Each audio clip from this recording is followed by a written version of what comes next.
Hi, good evening, Joki. You see? Good Hi, evening. Evelyn. Yeah, good Yeah. evening. Juki, good evening. Glad that you can join us, Juki, today. Juki, Juki still this one. Ah, Okay. I- Busy. yes, Juki.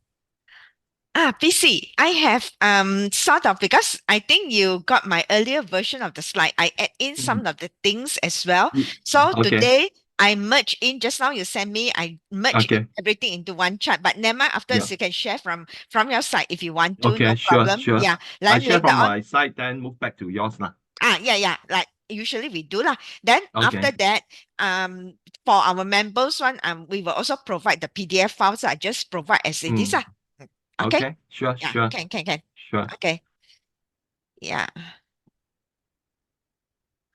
Oh, you are really heavy into uranium, ah. The other day, Yeah. I wanted to buy the one that you want to buy one. I Uh, put in the price, but uh, I couldn't get it because I'm a bit yeah. stingy. So I see, how I think I want to get that one also because I have quite um quite a lot of cash on hand now. So, Uh, huh. Next few days we will know because US has worked out where to attack Iran proxies in Iraq and Syria. So whether there will be widespread, we do not know lah. Yeah, okay. Actually, there's also another one, which is crypto. So I mentioned last year, if they have Mm, followed the advice, this year also they make money already because these are the yeah, two yeah, things.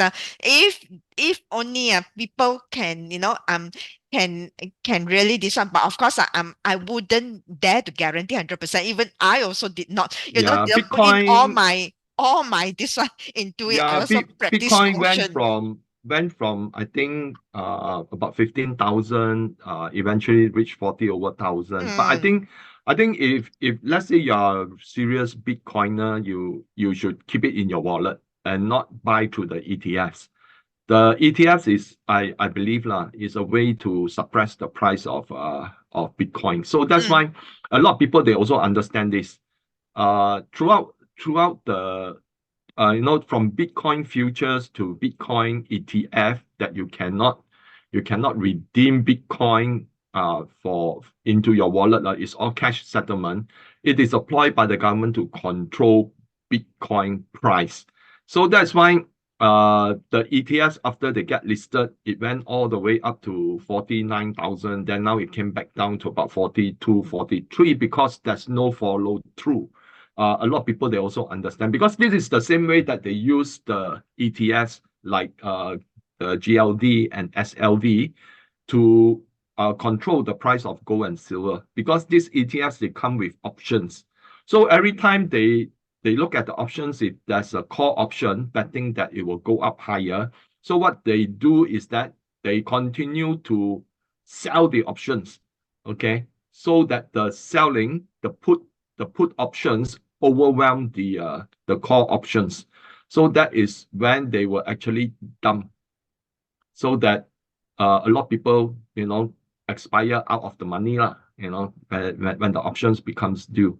So mm. this has been used very often to suppress the price of gold and silver. So I believe that it's also the same thing to suppress the price of Bitcoin. But eventually, but eventually it is the people who has the voting power, how Bitcoin is to be used. And no amount of suppression can change that because Bitcoin is a global phenomenon. Yeah, like it or not, because crypto is going to take off big time. We know that. Even I don't know that. Also, I did not take much action. I buy through Luna one. I can Mm, convert it into the e-wallet is if I want mm, to lah. Okay, so I think it's 8 o'clock already, but we only have like a handful of members. Most of them, Sharon just joined. Okay, now let's wait for a few minutes more lah. Busy. yeah, sure. Okay. I paid cloud mining for Bitcoin very early a few years ago. At that time, it was very cheap. So I mine my Bitcoin, then I just put it in a wallet, Mm, and uh, and uh, and that's where it stays lah. mm, Not doing trading or anything like that. mm, So just keep it there. And sometimes when I want to relax my mind, there are certain sites that actually you can you can you you can join, and then you get to earn uh some satoshi, just play the some gas games and fee. all those. Uh, Then you earn some small portions lah, then okay lor, just file, then just put it in my wallet whenever oh, can withdraw, you know play some okay. games and get some Bitcoin, because nowadays there's a lot of sites that does this stuff. So then don't bother lah. That one is for relaxation. I've done my mining very much earlier. So Okay. at that time, the mining was actually much greater. Right Oh, now, the mining is very difficult, yeah. and more expensive. I believe so because more people already, less opportunity. Yeah, Yeah. Okay. So another 1 minute, 1 more minute we will start. We have yeah. Yuki, we have Bing Swan, we have Wing Wing Han, An. Yeah, yeah, Wing An. And Sharon here with us tonight. Okay. Oh, so few people because I think it's very near to Chinese New Year. Most of the people told me that either they have Chinese New Year dinner on a Friday night, they are Uh-huh. unable to join. Most of them they wanted recordings. Yeah, so it's okay lah, joining has the advantage because you can, whatever Ask you want to question. ask, you can Mm. ask. Yeah. So tonight we have some very interesting thing lined up, and hopefully having listened to us, hopefully some of you all will really take action, okay? Because the some of the opportunities are very, very near, and it and if let's say you missed it, then the entry price of going in will be even much higher. So yeah, Yeah, actually, period nine is really crazy. I also did not expect that, things will move so fast. Even Bitcoin also, I also did not think that it will move so fast. It's really crazy. This I yeah, really cannot keep up with it now. Okay, yeah. so never mind. That's why we need to focus now. That's the most important thing. Either that you can follow other people's camp. They also have their own way of investing. Maybe they are more into tech stock. Ours is more into the commodity and also the supply chain up. So it's definitely a different approach altogether lah. Yeah, I think technology is not that it's not good, but then when the US valuation is like seven PE of 70 over, or PE of 40 over, it becomes too frothy. And for example, if Microsoft is 400 over US dollar for one stock, okay, for one share, you will pay 1,000 plus for one share. Mm, So how many shares of Microsoft do you think you can own? So I would rather that I go for something that has lower value, so that I get bigger bang for my bucks. If you buy, let's say, 10 Microsoft share, you sell two, then you're left with eight. For the same price, you can buy, let's say, 5,000 shares, or even 10,000 shares. Then you can sell, because if let's say US equity, if the share price keep on going up, you can sell 50 here, 100 there, But if you have 10, how as soon as you sell, the depletion rate of the shares in your hand, you cannot continue to sell while it's going up. So that's why I prefer to go for volume, that for this kind of shares, you have the volume, then you can sell on the way up. mm. Okay. Okay. I think it's about time. We can start now. Sure, sure. Yeah. Okay. Let me share screen. The recording is on already, right? Yes, BC. yes, Okay. Good. yes. Yeah.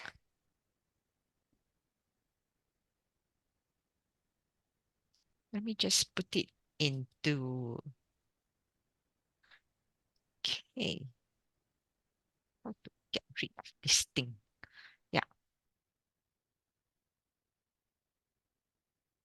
Okay, yeah. Good evening, everyone. Thank you for joining us this Friday evening on our annual astrology and global trends talk, the much anticipated one, especially for this year. The energy is really crazy. Okay, so we there is a lot of actually there's a lot of opportunity this year. So this is why I put the theme as Green Dragon of abundance opportunities if you were to do investing. Okay. But anything that with high opportunity also comes with high risk. This is one disclaimer I want to make. Okay. So let's go to the outline for today's talk. We will go through an introduction to Chinese astrology. I can see that most of our friends here are already a familiar face, and most of them they could already know a bit or at least have some fundamental about Chinese astrology. But we still have new members joining. I will just go quickly on this item on Chinese astrology. Then number two, we will go through the Wood Dragon year and period 9.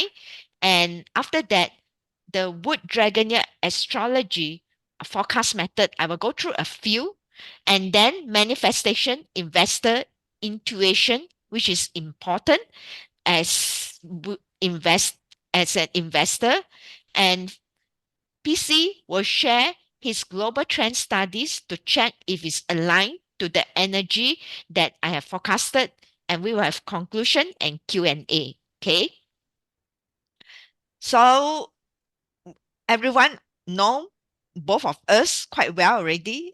For those tonight's attendees, we are actually the co-creators, Astrology and Global Trends. We founded this, I think, we founded this in 2021. Yes, we founded this in 2021.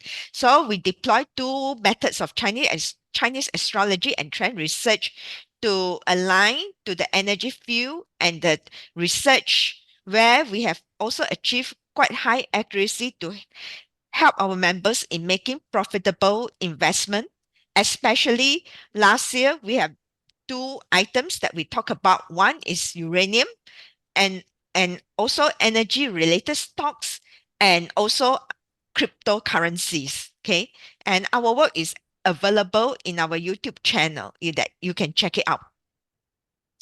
The disclaimer here, as usual, that the content here is purely based on our study in global trends related to the 5 elements energy in Chinese astrology for you to use as a guideline in your investment decision, a layer up, at least one layer more for you to make an investment decision. Then I would like to caution on investment in such volatile situation that you need to do your own research if you want to do investment, and we will not give any stock advice, although sometimes we do drop a few hints in the private telegram channels where in BC has been very generous to share some hints here and there. Okay, so let's start with introduction to Chinese astrology.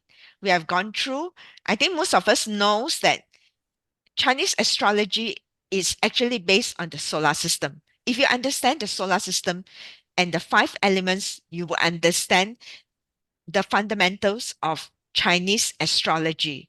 So, in the solar system, we have the Earth here, and all the planets are orbiting around the sun, where each of these planets have their own gravitational force and vibrational energy, which will impact the Earth and the living humans or, or lives on Earth. All this energy will have a different impact based on the 5 elements. There are actually 7 planets besides Earth in the solar system.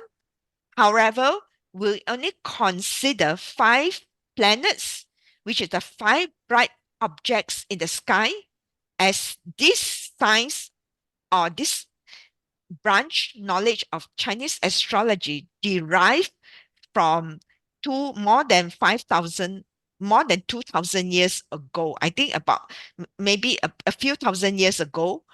And at that time, there was no telescope, and they only can see the five moving objects in the sky and how they move, and they give the name of different elements. Okay. That's why the furthest that they can see is Satan.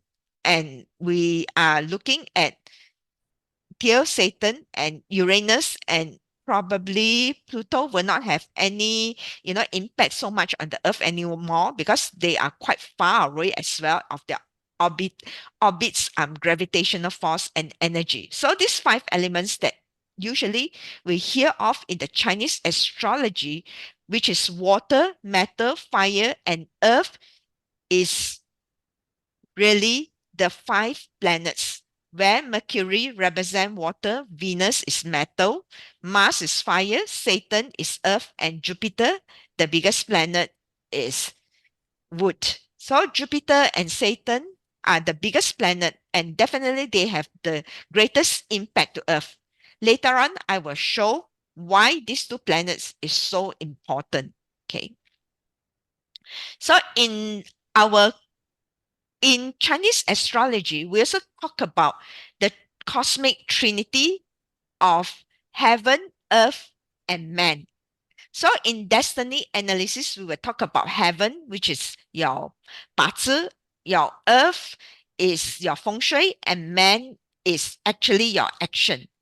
However, from the global trends perspective, we will look at the heaven as the natural resources, natural disasters, the weather conditions of the country.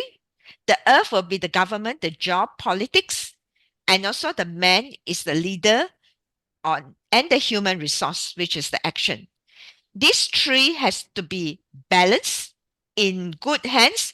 Then we will have a good year, a good global trends, a prosperous time for all living humans, or even for the country itself, if these three are in sync. However, if we have like two are not good, for example, we have a lot of natural disasters and very little resources, very bad condition, definitely it will impact the economy of the country. And moreover, the human part is not working. Even though the government is good, it will not be good either. So at least you need to have two of these that is going up on a upward trend. Then generally the country will experience a prosperous time. Okay, so for the country itself also, there is also birth charts that we can look into and analyze as well. And there are different energy maps that we can look into for forecasting the trends, or even a destiny of a country, of an individual. One is through the Qimen chart itself that we can look at, because all this energy that comes in cycle. So all these charts can be plotted in an energy cycles, because the planets also orbits around the sun in a cycle as well. This is how all these charts are also derived from the pillars, from the jiazi, the four pillars, that from the year, month, day, hour, where we can translate the Gregorian calendar into the five energy, and we can also derive the Qimen chart itself. And from here, this is how we look at the forecasting of the whole country or the global trends. So global trends actually can use to predict harvest, weather, disasters, and also the mankind as well.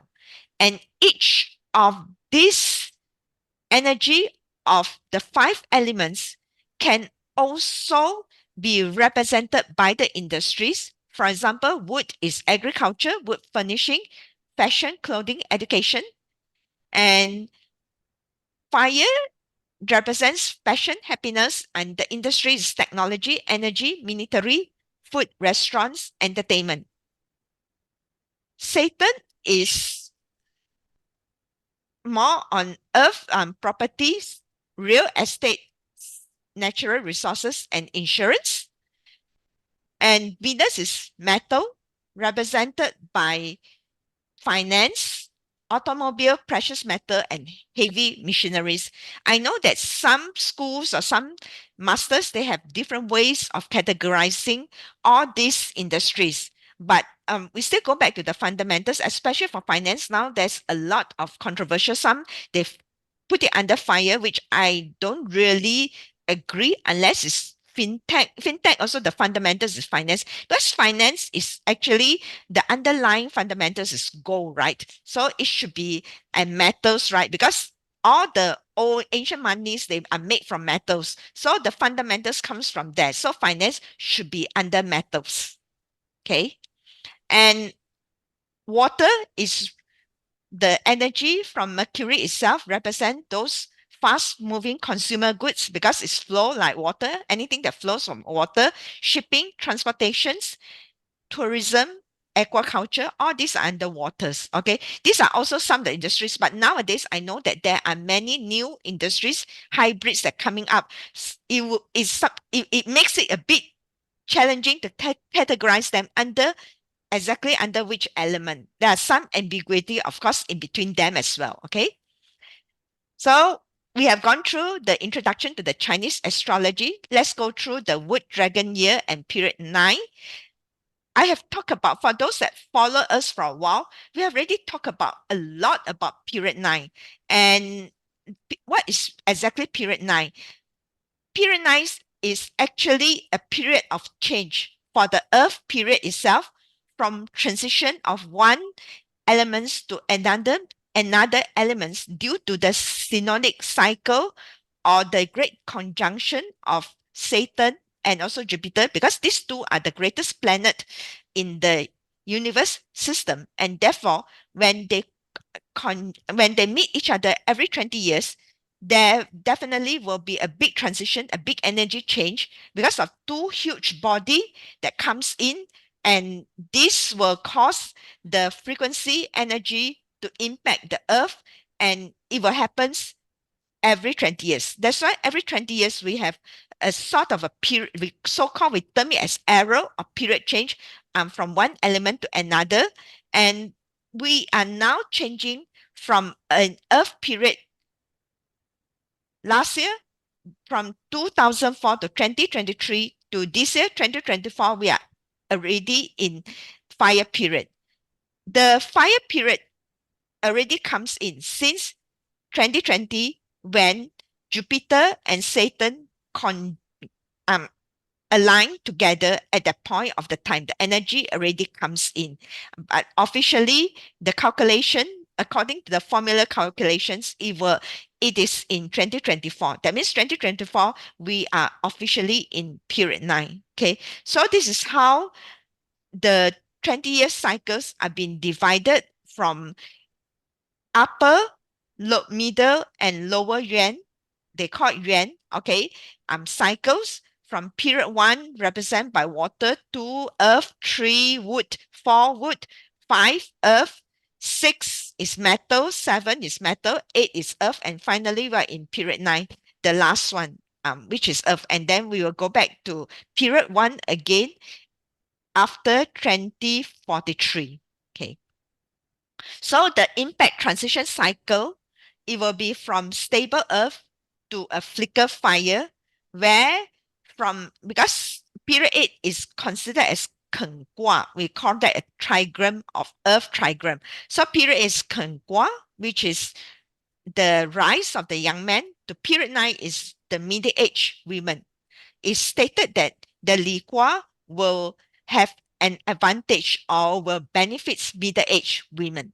Okay, so there's a saying there. So you can see that a lot of middle-aged women are becoming very prominent in different aspects, such as politics, in corporates, and also in entrepreneurship.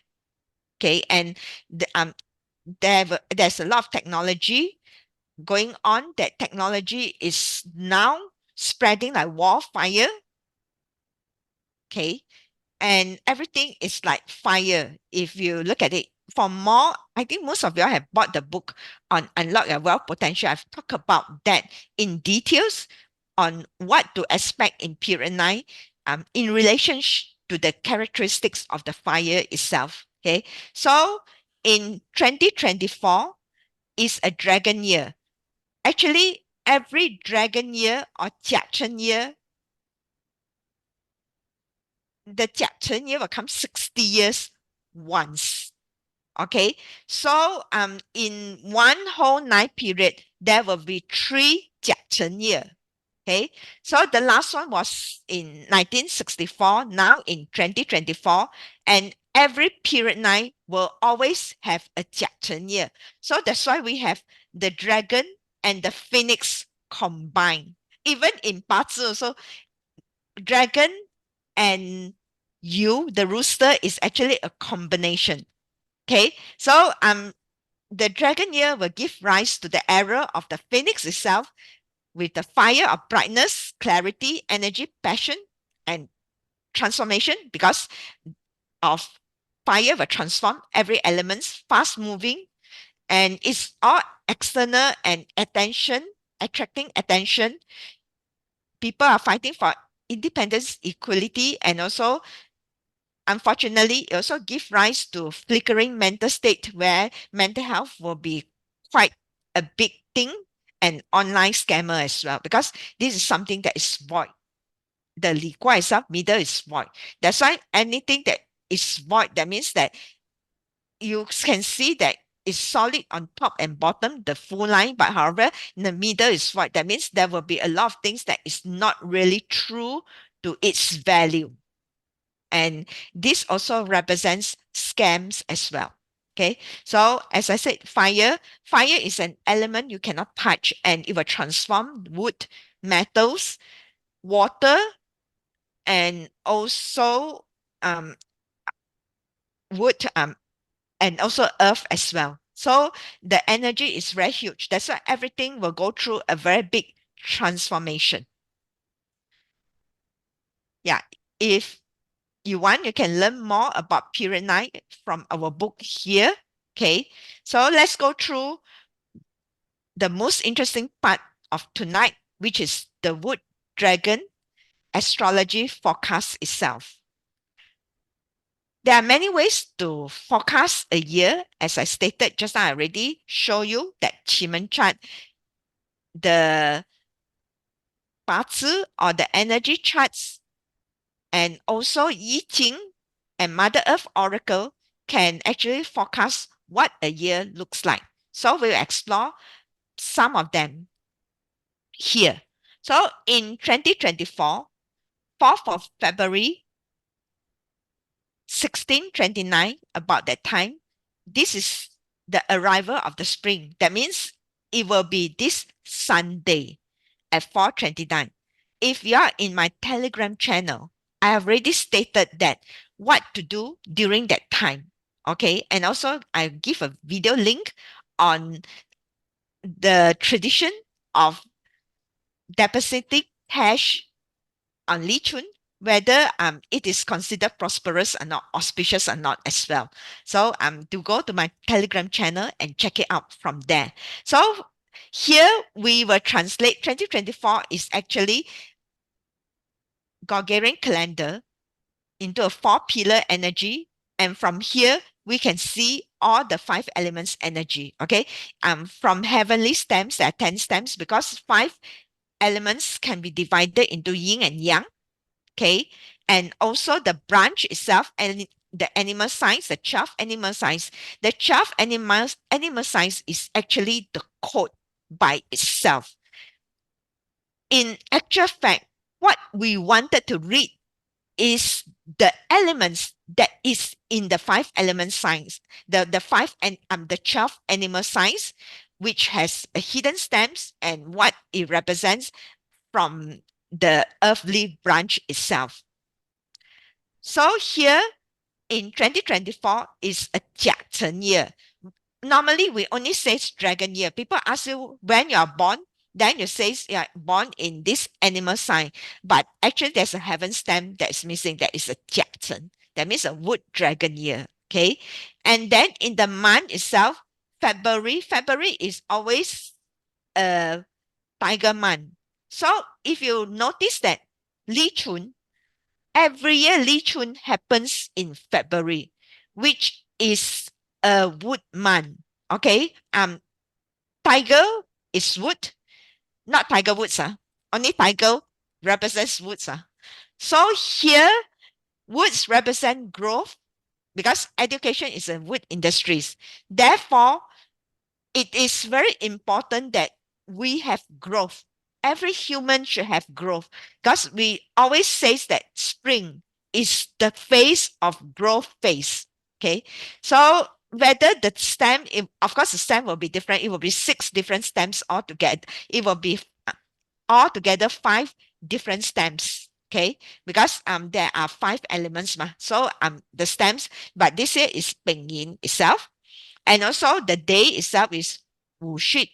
That means the reference point here from fourth is here. So here Wu Shi, the Wu mountain represents every one of us in this earth. Okay, the human in itself. And this is the reference point where we will read the chart whether the 5 elements is balanced and what they represent, whether this chart has a lot of wealth energy or has a lot of output energy. That is how we read because earth control waters and we look at the water is actually very little. Okay, so but if you look at this chart, there's a lot of earth, same, that means partner, that means next year is 2024 is going to be a very competitive year, and moreover the heaven stem and we are sitting on the earthly branch, which is also friend star, or it could be also a competitor star as well because earth and earth, they control the same thing, the water. Okay, and the last one, the hour, is Gengsheng, is metal. That means earth will output to metal itself. That means next year there is output in the hour pillar. Okay, and from here, this chart itself, we will try to qualify all the 5 elements, whether they are strong or weak. Preferably, a good year, we want to have all 5 elements in balance. That means wood produce fire, fire produce earth, and in a production cycle, in exhaustive cycle, in a clashing countering cycle, they all should be all in balance. If you have charts that are unbalanced, probably that year it could have something that is missing because each of these elements, they represent one aspect of life. For example, water actually is wisdom. And if you look at this chart, there are really lack of water, right? There's no water except that it's hidden inside here. And also the growth star here, the Shen here, there is water here. So other than that, the storage here, other than that, you cannot see, water very clearly is hidden. And also represent because whatever the earth control is the wealth element of the year and also is lack of wealth. But in the storage itself, if you work very hard or you know how to play your cards very well through a good strategy, actually you can still extract the water out. That means in order to get wealth, it will be through very good strategy. Okay, to have knowledge in order to extract that. Okay, then lack of fire. If you look at the chart, there's only one fire here. The fire is very little also, means that there are lack of resources. Okay, lack of resources to the earth because fire creates earth. Is the resource stars of the earth. Means that there will be lack of medical supplies, could be one of them. Okay, in the Bazi of human resources also read as a health. Okay, then because of lack of water, it could also have some health related issue like urinary tract or kidney. And if you see that there's a lot of earth here, which is also unbalanced, it could also be digestive system that could have health issue as well. We cannot have too strong or 2 week. So this is general outlook of this parts chart. Next is that we will qualify the year pillar, which is very important. Okay, because year is external, and this year pillar will interact with our own parts chart as well, and we will qualify them. So if you look at the earth, if you look at this chart itself, we know that wood needs water, needs fire, needs earth to grow. So generally, do you think that the earth, the tree here, the chia here, which is the grandeur of the year, means that the leader of the year will be healthy or will be like this on the, it will be the one that green on your left, or it will be, on your right. Can someone put it in the chat? Anyone?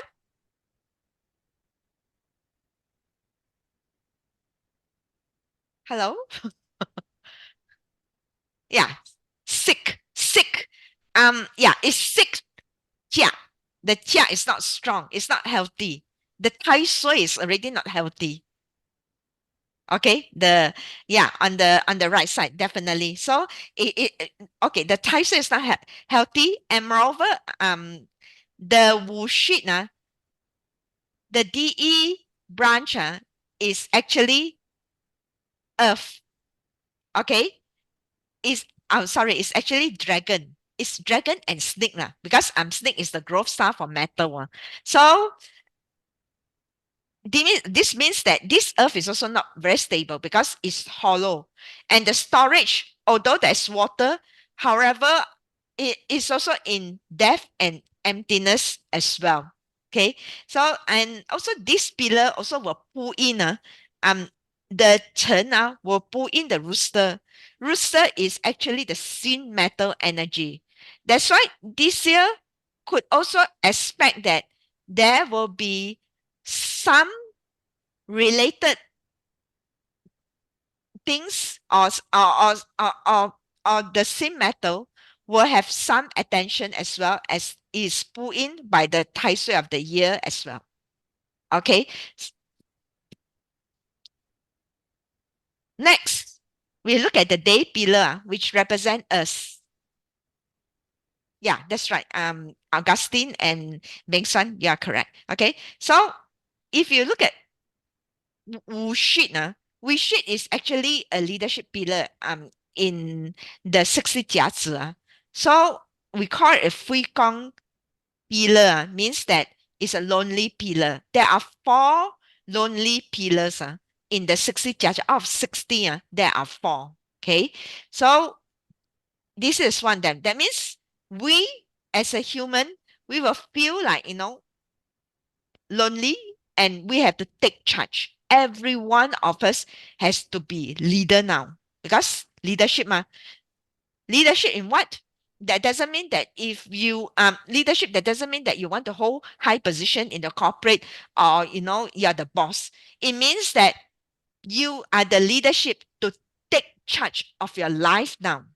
You cannot rely on anybody else, but you yourself to take charge, to manage your life. That is how I look at it.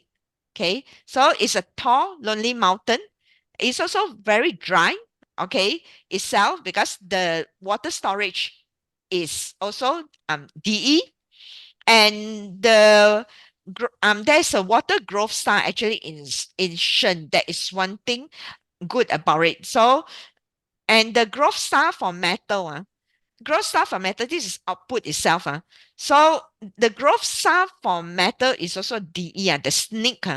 Okay, Chen and snake is in the southeast position. And then when there is a wushik here, these two is in depth and emptiness, means that even though there's output, it is not very strong output itself, because earth produce metal, and metal is the yield or the output of our global economy, which or the assets. That means is also not very strong, not very supported, or could be an assets. Okay, so this is something that we also needs to look at it also translate into literally into a daily life where we have a lot of outputs. That means output means that it's busy. Anyone's chart that has a lot of output elements, that means they are very busy. So sometimes it could be busy for nothing. Okay. Be careful on how you spend your time this year. You have to take charge of your life. Okay. And then you have to have strategy in acquiring wealth. So this is three things that you have to look at from an individual perspective. Okay. And once we look at pillar by pillar, next is that we look at the pillar interaction. Okay. The pillar has interaction. First of all, if you look at actually the chart itself, this is one of the very good heavenly stem pillar. We have the year produce the fire. Wood produce fire ma. Fire produce earth. Earth produce metal. So it's very smooth. That means this is very high output. That means this year we expect that, there will be high output on the surface. Everyone seems to have, producing a lot high output itself, because this is heavenly stem on the surface. However, if you look at the down there, the animal sign, actually they are not very stable because they are also clashing. And what happened is that the most important thing, if you look at the external itself, these are all spring animals. Okay, this is springtime, the month and the year. It is a wood energy strong, whereas the day and the hour, it is the metal energy strong, because sheep and shen is an autumn or a metal animal, a metal energy. Okay, so when we know when metal and wood meets, there will be a clash. So definitely it's already a clash. And if you look at here, it is also heavenly and earthly clash. You can see that the year Jia, the five element cycles, the wood will control the mountain. Okay. And then here, earth and earth is also a clash. Okay. The dragon and also the sheep is actually a six clash animal sign. So here we can say that these are all, fan yin in a way. And here the mana and hour, the sun or the fire will control the metal, and also the yin will control, will clash with the monkey. Tiger and monkey is also a six clash in the branch itself. So that's why when the pillar are clashing, people's emotion is not stable. Okay. When people's emotion are not stable, there will be a lot of mental state. And moreover, we are in period 9, like flickering fire. Okay. So, and if you look at the month clash the hour pillar, itself, means that this one is also the production of people's asset also being clashed. That's why next year or 2024, we have to be very careful with our assets itself. And earth clash here means that security and safety is impacted. Maybe also related to what you deem as secure, maybe, or some like, employment that you expect for life. It could also have, a clash that it could be also impacted. Okay. And here we can see that also, because this pillar man represent government. That means government is also trying to control the assets and the productivity. Okay. Um, and as I said, that earth and earth clash is security impact, and also is temptation that the wealth is clash away, because you can see the dog and the turn, which is the storage of the wealth, has been clashed away. So definitely the wealth has also been clashed away if you have no prior knowledge of what to do. Okay. And oh, okay, there will be a lot of things that going on, like the Chen and the Shen is actually will form a three harmony combination that's taken away all these elements. That means overall the foundation of the year 2024 is not stable as well. Okay. Next is that let's look at the Qimen chart for 2024. Okay, usually in Jia year, it will be a complete Fuyin chart one. Okay. And always the Jia year usually is a transition of the period. Most of the I think almost all the transition of the period mostly is all in Jia year one, because Jia is the leader in Qimen. Okay. And when the leader is out, you will know what happened, right? Because overall, the sole purpose of achievement chart is that it's like chess, game of chess. We want to protect the king only. But now the king is already out. Okay. Especially when the hidden branch that hide the branch is not around. There will be quite a bad year also. If you can, it relate all this together into one itself. So this is a Fuyin chart means that the economy is not moving. Okay, in terms of real economy, that means the real economy of production cycle, the supply demand cycle. I'm not talking about the stock market itself. Because if you will challenge me that the stock market, why is it so vibrant now? If I say economy is not moving, the stock market now might have a representation of economy, but it's not 100% representation. Okay, it has some speculative elements in it. Whereas economy is supply and demand. It does not have speculative elements. It's just that what people needs and what the supply is. Okay. So and here you can see in our Wu that represents the people on earth, this palace itself is Hamdor and changes. Clash means changes. Means that the is painful. That means every one of us will experience quite painful changes also. Especially those if you have a luck cycle change this year, it will be a quite painful change in a way if you're not prepared for it. So if you have you go and look at your chart whether this year you have 2024 you have a luck cycle change or not. But one thing good is that one time pain all together with the period change with the luck cycle change and then after that you will be stable already. So 2024 could be a very challenging years for you. Okay, normally because of the luck cycle change, normally the energy transition is also not very stable if you are not prepared for it. Okay. And if you look at it now, I want to look at the open door itself. So far, this is quite good now. Open door, that means it's door of opportunity. We always look at door of opportunity. This is how I read the chart now from the global trends perspective, is that you can see thing here. That means thing here means that there's opportunity in technology. Okay. So there is also similarity in 2023's chart. 2023's chart for Koi chart, Koi water chart is also actually Fu Yin one. However, it will be it sometimes you might not have complete Fu Yin. It's only like either the door, the stars Fu Yin. Last year one is the door is Fu Yin. Fu Yin means that all these things will return to its home position. All these door, there are five components in a Qimen chart. So you have to read them as they all return to their home base.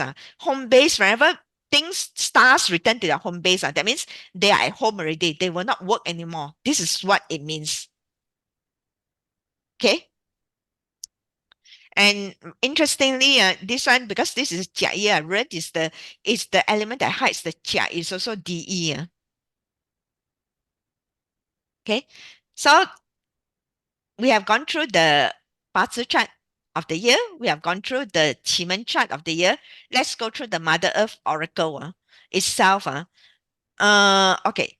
There is a few things that I will bring to your attention. For details, you can read from the book Astrology and Global Trends 2024. I think most of our members already has the book. Okay.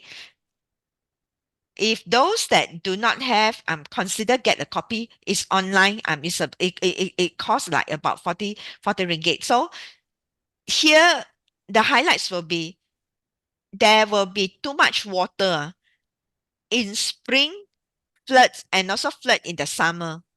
Okay. In the party chart, when water and fire are concerned, they did not cold and hot only the weather itself. Whereas when you have too much earth, that means if you store the water, that means there will be too much water in summer where the crops is growing. That's why it expected that the crops will have problem. The production of the crops itself. That means this will impact the food supply. Next is that there will be silk because we see the chart just now got output it will yield silk, but it will be like low quality type of things, low grain production, or the land is not fertile for low grain, low production. Maybe this year got a lot of production going on, but it's just that the quality is not good. Next is that then the things will go up again. Expected predict selling price is expensive inflation. I think BC also puts that into the global trend studies that next year will have also inflation cycle. And the most important thing is that here, um, this one, it says that the snow is frozen in 3 winters. Things are not moving. Okay, because things are not moving in terms of physically the goods or the logistic itself it was stuck, especially during winter. The 3 winters means the three animal signs of the winter, which started from the pig, the rat, and also the ox. They are three. That's why 在山东 so that's why they call that 3 winters means that during the winter months and then towards end of the year there will be a lot of things that will have logistic problem not moving. That the way I see it, because of there could be military unrest here and there, so there will be blocking of some of the path, some of the sea path and all this that causes the ship all needs to take alternate path, or the goods is not moving from one to another, especially if you are investing in industries that needs a lot of logistic one. For example, they will export things from one country to another country. You have to watch out for that type of investment. Okay. Yeah, let's evaluate the year through I Ching. So I Ching, the year evaluation or the hexagram is actually 55, which is feng means abundance. Okay, because this is the first year into the period 9. Period 9 is fire. Down here, the hexagram here, the trigram is actually a fire trigram. Okay, and this here is a thunder hexagram. So fire and thunder, these two elements, these two are a very dynamic kind of elements. That means it will change very fast, right? So next year, there will be a lot of changes. There will be a lot of surprises. So it will be also represented by overconfidence speculations, income inequality. I have already talked about it in my book, Why Income Equality as well. Then there will be resource depletion. As we can see now, resources starts to deplete itself, and also policy complacency and geopolitical risk. Like we can see unrest of military here and there, financial vulnerabilities. As we said that the wealth elements of the chart is also hidden, not stable, and also in DE, and inflationary pressures, which is also shown in the Mother Earth Oracle that things will go up, and global economic imbalances. Okay, so it all match up. And one thing that you can also see here, there is a lot of media in the West also speculated, especially they use Nostradamus. I think most of you know who is Nostradamus. That in 2024 prophecies, there's somebody that interpreted from his text that there will be war in Asia. Okay. And also the end of King Charles, I do not know lah. Okay. Then another one, it says a global disaster and possible war within China.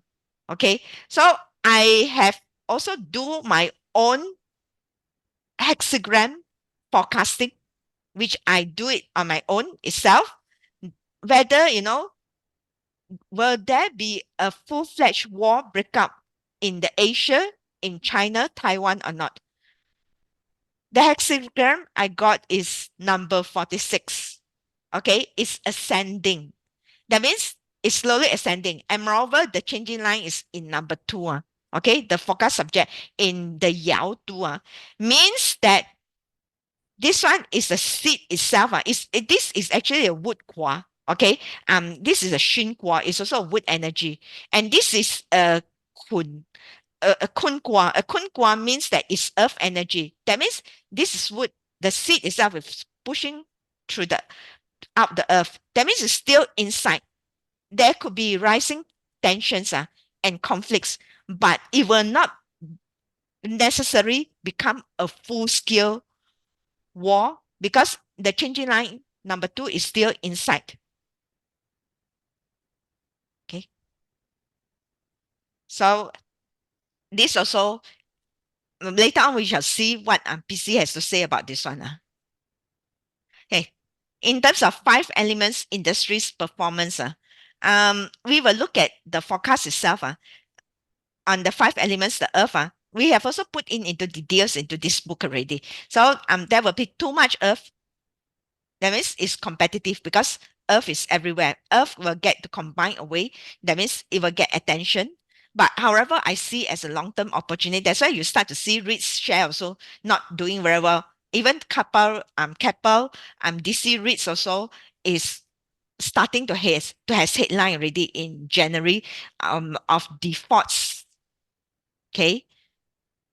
However, I will look at it as an opportunity like this year to buy REITs because I think last year Augustine also asked me when I will sort of go into REITs. I also hold on until maybe this year I will sort of consider it could be an opportunity buy now. Then in terms of metal, it will be prosperous. It is supported by actually resources because earth is the resource of metal. Okay. How is an opportunity in precious metal. Okay. And then the wood itself is not supported, challenging in crops production. We see it. The opportunity is average. And fire is actually the resource of earth, which is the reference point of the chart. Is actually much needed resource element of the year. So there will be plenty of opportunity also. And then for water, it's weakest in the storage. So it's not easily available. So it will be quite difficult. Evelyn, if Yeah. I may interject, yeah. Yes. Going back to what you mentioned about the prosperous supported by resources and opportunity in precious metal, I think one of the way to actually look into this is that the 5 countries have already joined BRICS, and 3 of them, Saudi Arabia, Iran, and UAE, are major producer of oil and gas. And when you combine Brazil, Russia, and China being among the top 10 producers of oil Mm-hmm. and gas, Mm-hmm. then you have 6 countries that are able to exert control over the supply of oil and gas. Now, this could mean several things in a way that it could be a trade that is based on local currencies but backed by gold. As many of the current trade between different countries with China is always using the renminbi through the renminbi and local currency swap. Now, one of the things why renminbi is used is because renminbi can be easily converted to physical gold at the Shanghai Gold Exchange. So this has led many people to believe that uh, there will be resources that will be controlled, and the trading of resources will be determined by parties that can exert control over the resources, and it will be backed by gold in some manner. Now, this came just a few days ago that Iran wants to look at a digitized token that can be used among BRIC countries uh, in trade. So how we already know that China has already the digital yuan or digital renminbi, and Russia, Sberbank has already unveiled last year its digital token that is gold backed. So, and Russia will helm the head of the BRICS nation this year. So certainly there's going to be a lot of development behind the scenes, which I believe that eventually uh, they no longer want to sell to parties that is dictated, that is controlled by the likes of Europe or the US, but rather determine their own type of market and who to sell to. So that is why I think uh, the resources will tie in somehow with precious metal. So back to you, Evelyn. Okay. Yeah, thanks. So it aligns with this forecast, right? BC? Yeah. Okay, good. Okay, so generally the brief forecast is that the landscape of the job market will change because we see that clash itself, the element that we will need to reskill, inflationary environment, multiple flashpoints, military conflict, and also the rise of multipolar world itself. It's going to be a bit chaotic. So next, the fourth item is that manifestation of investors' intuition. I already start providing the manifestation date. I also provide the manifestation scripts as well for you all. For those that new join member, I will show you all how to get that file out. So from here is that we will start why manifestation is very important because manifest means that we want to vibrate at that frequency to attract certain things into our life. Okay, not we go and chase after things like we chase after wealth. It's going to be very tiring. We want to sort of, vibrate at the frequency through our actions, through our thoughts, our, the results itself that, it will comes to us naturally. So, and subconscious mind is our universe. Okay, people term it as universe, deity, and all this in certain sense, but it's actually within us, is our universe that has certain capabilities. In Chinese metaphysics or in Chinese astrology, we can actually calculate what is our birth capability in our subconscious mind. Okay, and also it has a direction as well that when to tap on this frequency that is aligned to our subconscious mind from the environment. Okay, and the thoughts is that after that it comes to the thoughts, and then only it will create the actions, and finally it will get us the results that we want. Okay,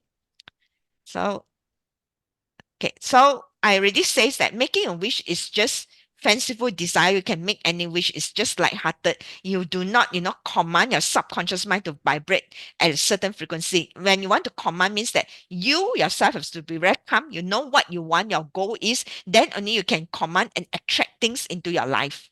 Okay, so it will engage in activities like affirmations, setting up with specific goals or desired outcomes. It has to be in alpha brainwave. The other day I was with one of our friends. She's also here tonight, Bing Swan. We were discussing about that, and we talk about that, going to alpha state itself is actually the key. A lot of us is having a problem in that. That's why it's difficult for us to sort of, manifest. And sometimes with the noise and all this, indirectly we manifest to the outcome that indirectly we manifest to some outcome that we do not want. Okay. So in the human brain waves, actually there are five main ones. In our, in this power, the tile of every black has a white, every white has a black. So in here also, in period nine itself, this is actually the Li Hua here, the middle is void, is separated. And if you look at all these five brainwave here, alpha mode is in the middle. So the middle way. Okay. So you look at it from a middle way. That's alpha mode is very important. Theta and delta is that we are asleep already. We cannot. This one we still have we have still consciousness, but it's in a very calm mode that we are able to install things. This one gamma, we are fully awake, peak, and most of us are in period 9 will be in gamma state 1 because there are too many distraction going on. It's very difficult for us to be in here. Okay.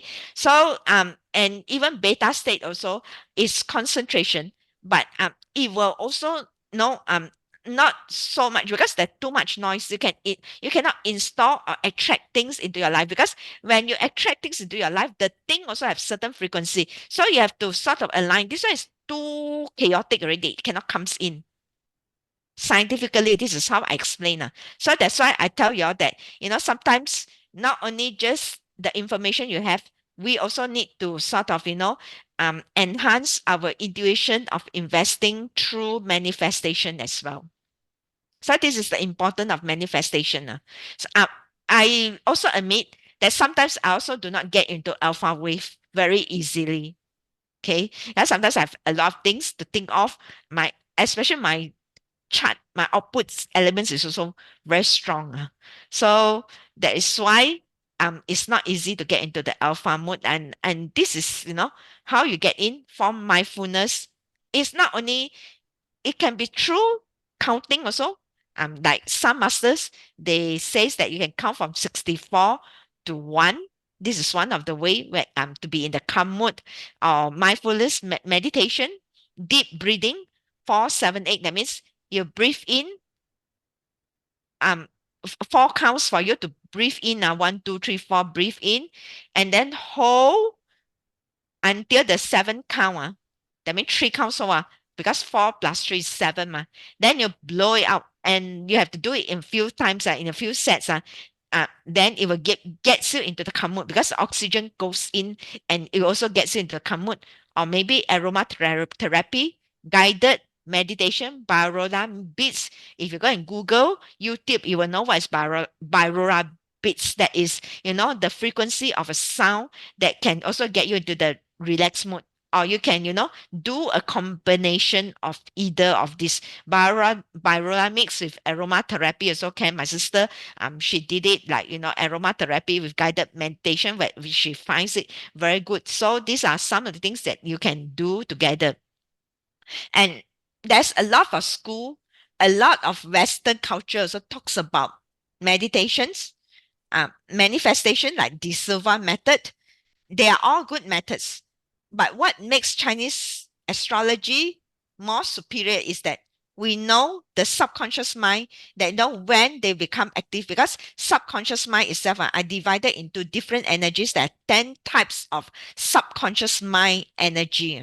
We so-called term as deity. If you all have followed some Chinese metaphysics and know about Qimen. So these are all the power in the subconscious mind, and certain times they will be no more prominent, and that's when we want to use energy. For example, the month, those who have done the yearly analysis, you will know that monthly which subconscious minds you will energy will comes to you, and then we can also tap on the environment itself to get this manifested.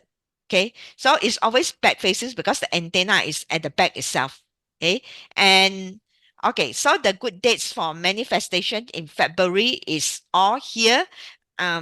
It's actually it's a combination of intuition and wealth. The dates I give you. So these are the scripts that I have put in that y'all can refer to, or you can write your own scripts if you want to. Okay, so at least you will have a script for you to manifest. Then you will know that what you want to attract. That's the most important thing. Okay. So, yeah, I think that's it from my portion here. I will answer questions if there's any. Towards the end, there's a Q&A session here. So over to you, PC, on your global trend studies, and we shall check the alignment with the forecast using the planetary Chinese astrology energy. Yeah. Thank you, Evelyn. Yeah. So, I think most of the things Evelyn mentioned we have covered in our book. So, I will not repeat them, but rather I think we straight away go into those that matters. Okay, which I already mentioned that we will straight dwell into certain specific trends that can provide investment opportunities. But having said all this, I think when it comes to manifestation, while Evelyn was talking about it, it comes to mind that on a philosophical side, um, I often have this thought that imagination comes from the mind, but implementation comes from the heart. So in that sense, I think we can imagine a lot of things, but at the end of the day, is whether we want to uh, take the effort, okay, and take the opportunity. So let's look at sectors to benefit. As I mentioned, I won't repeat what Evelyn has already said, and I think our monthly forecast, I already show what are the geopolitics, the economic trend, and all those. But this session, we go directly to what sectors will benefit. So I think topmost is actually uranium. And just a question for those who have joined the past 2 years as member, I mean, since last year as members, how many of you have actually invested in any uranium ETF or uranium stocks? Anyone? Just put why. Yes, Yeah. if you have. We would love to hear from you. So, Augustine, how is it uh, working out for you?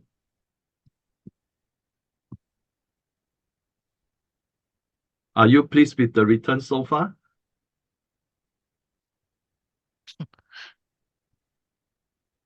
Augustine really, oh, okay, good.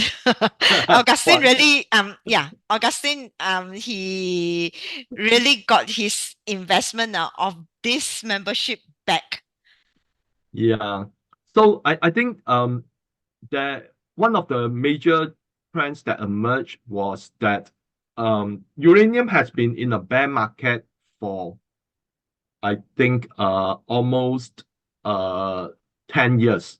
Okay, bear market after the Fukushima incident, which certainly caused a lot of people to be very frantic, and they suddenly want to close a lot of nuclear reactors because they deem it to be unsafe. Now we need to know that most of the technology of the nuclear then were built about 20 or 30 years ago. So the technology in nuclear has actually changed quite a lot. And in terms of uh, Japan, most of their nuclear power plants are decades old already. So that is why when Fukushima occurred, there was an easy bridge. And subsequently, a lot of countries started to phase out their nuclear plants in favor of solar, wind farm, and hydroelectric.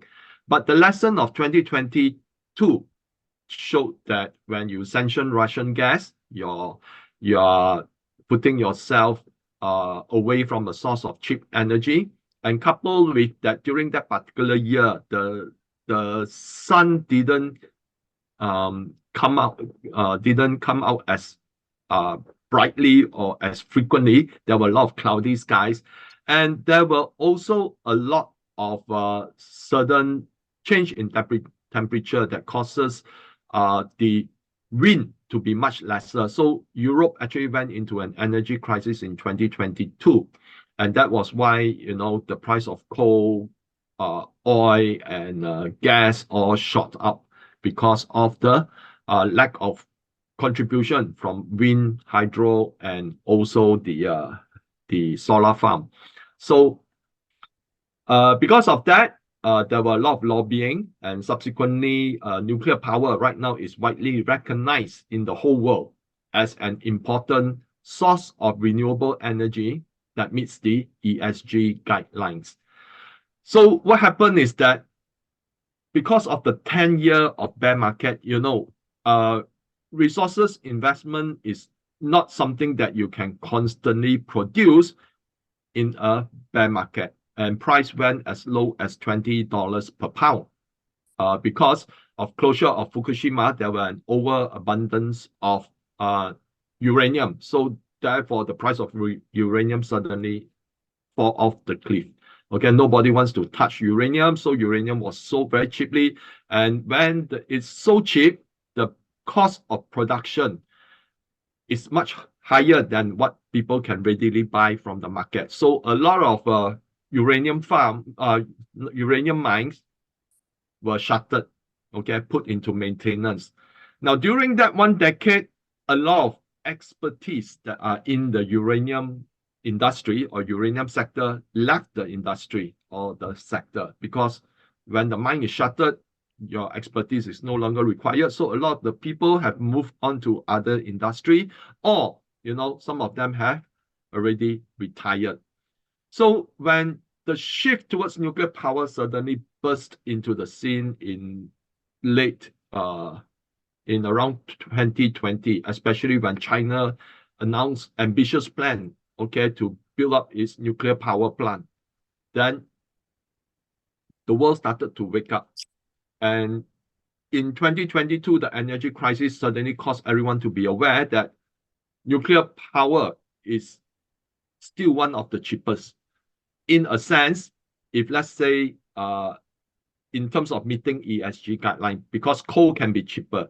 But the thing is, why people right now want a nuclear reactor as a source of energy is because even if uranium price per pound shot up to $500 or even $1,000 per pound, the incremental charge of the electricity that the price of uranium skyrocketing, the contribution is actually very, very small, because the amount of power that is generated by uranium is so huge.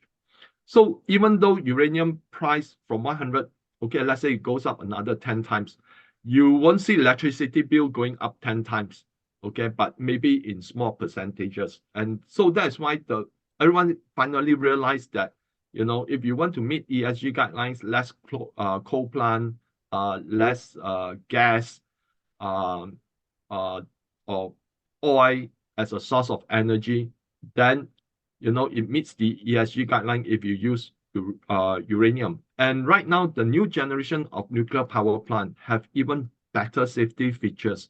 Okay, and China just recently announced that they have rolled out I think the third or fourth generation nuclear power plant. And China is going even one up, in the sense that they have already tested a thorium reactor. Now, thorium reactor is something that is very, very advanced, because it doesn't need water as a coolant. So that's why you see a lot of nuclear power plant using old technology, or even intermediate technology that is just maybe about a decade old. They still are situated nearby lakes, rivers, or the sea, because it is a source of water to cool the reactor. But with thorium, you can actually build a nuclear reactor in the desert, because it doesn't need water as a coolant.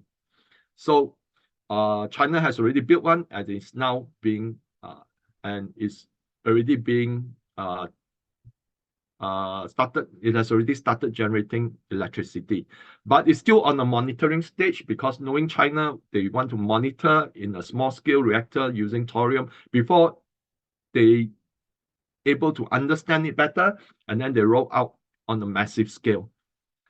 So because of that, the demand for nuclear suddenly skyrocketed. And right now, the world has 436 operable reactors, 59 in construction, 111 reactors ordered, and 321 proposed. Now, all this will go into all the way to 2050 if all this were finally to be completed. And you can see that by this 59 plus 111 plus 321, that itself will already eclipse the current number of reactors. So probably by 2050, the number of reactors will actually double. But this was based on a survey that is done last year. And just recently, 22 countries aim to triple their nuclear power. So that means that these figures will be adjusted on an incremental basis. Now, the World Nuclear Association projects global demand of 171 million pounds of uranium in 2023 will increase to 338 million pounds by 2040. So that is roughly double the size. But the thing is, as I mentioned, with so many mines being shuttered and put into maintenance, now when a mine is put into maintenance, to reopen the mine for production will actually take between 3 to 5 years. And from an exploration company to final production will take 10 or more years. So that's why whatever shortage that you can see right now, they will not be able to bring into production where exploration companies are concerned until the next decade. And those that are shuttered or those that are currently already started developing, they will only go online around 3 to 5 years. So that means that the shortage will still be very prevalent until the next decade. So the other thing is that the World Nuclear Association based their survey on existing and proposed number of nuclear plants. What is going to happen is that there are a lot of technology being dedicated to the development of SMRs, which are small modular reactors. Okay, and it is now being developed and constructed in 13 countries and operating in 3. Again, China has already started operating on an SMR. Now, SMR can change the way electricity is generated because in a huge data center, the SMR can actually power the entire data center because it's small and reliable. Okay, and recently China came out with a miniature nuclear battery that can power a device for 50 years without charging. Okay, so that is how they are miniaturizing nuclear power. And China has already built a nuclear freight ship that is currently being put to use in logistics. And there are talks of in other countries of developing nuclear haulage vehicles. Okay, so that's why the demand for uranium will continue to grow.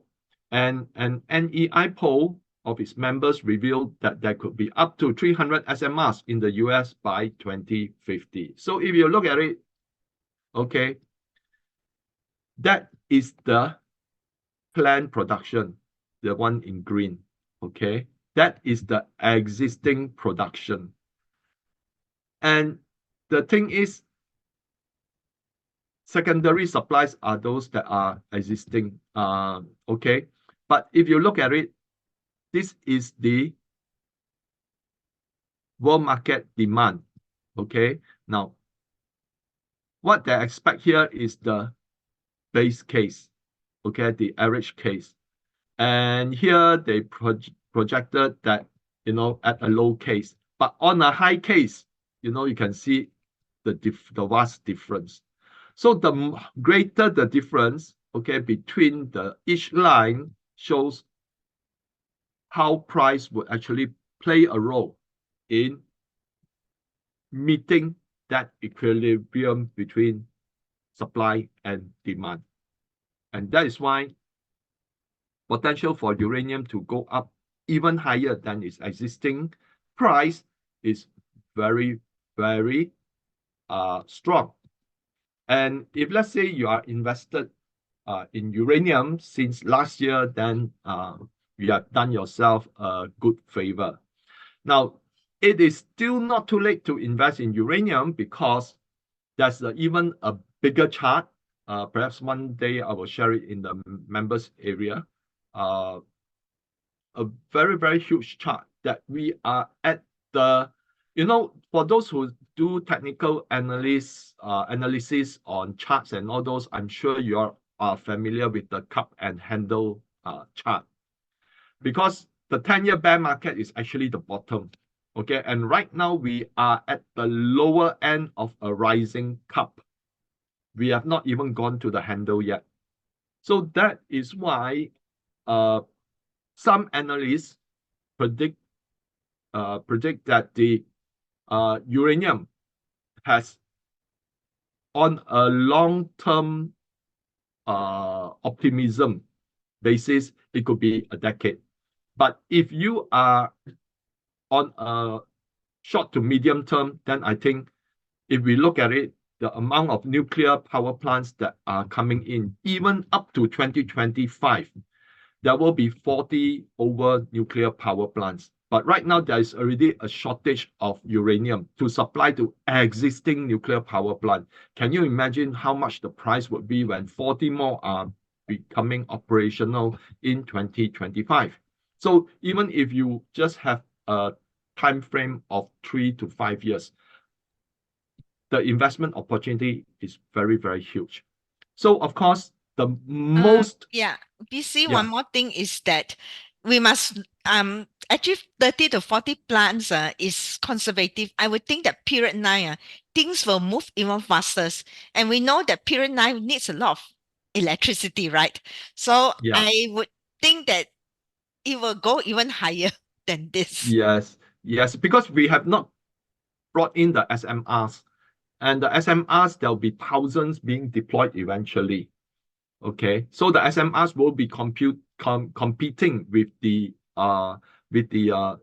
traditional nuclear power plants. And like I said, we have not even talked about how nuclear energy will be used in ships as well as transportation.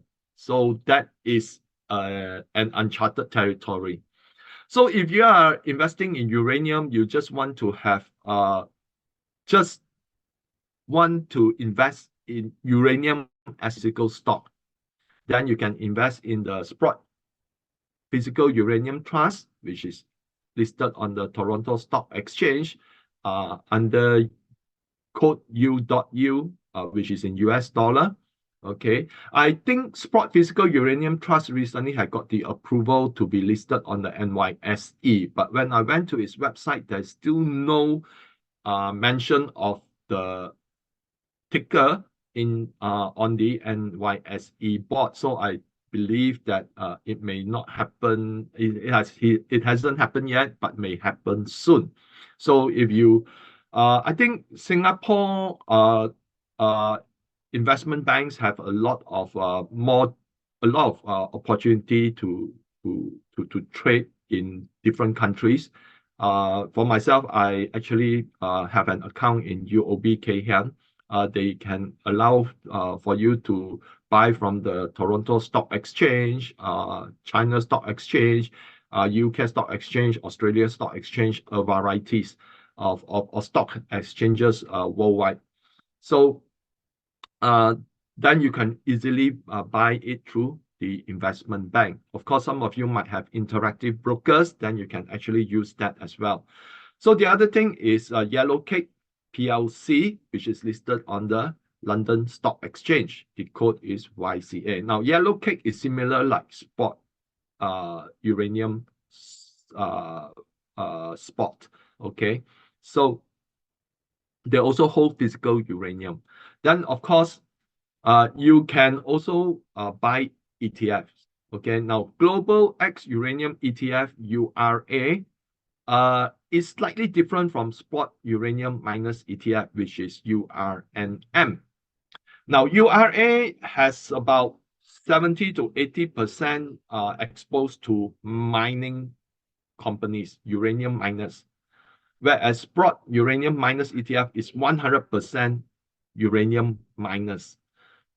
Now, the other 20% from URA is dedicated towards certain nuclear energy company, those that are in the nuclear technology, as well as in the enriched uranium business. So there's a slight difference. But if you really want to have exposure in mining companies, then URNM is more ideal. Okay. But I'm not sharing any stocks here. Okay. But if you want to know how you can find the stocks, you just go to the ETFs. Okay, look at their component stocks, the top 10 one, then roughly you know which companies they are. And then you can just do your own due diligence as to which company that suit your investment appetite. Now, the other one is the Sprott Junior Uranium Miners ETF, which is listed on the NYSE under URNJ. Now, this is more speculative. Okay, some typo error.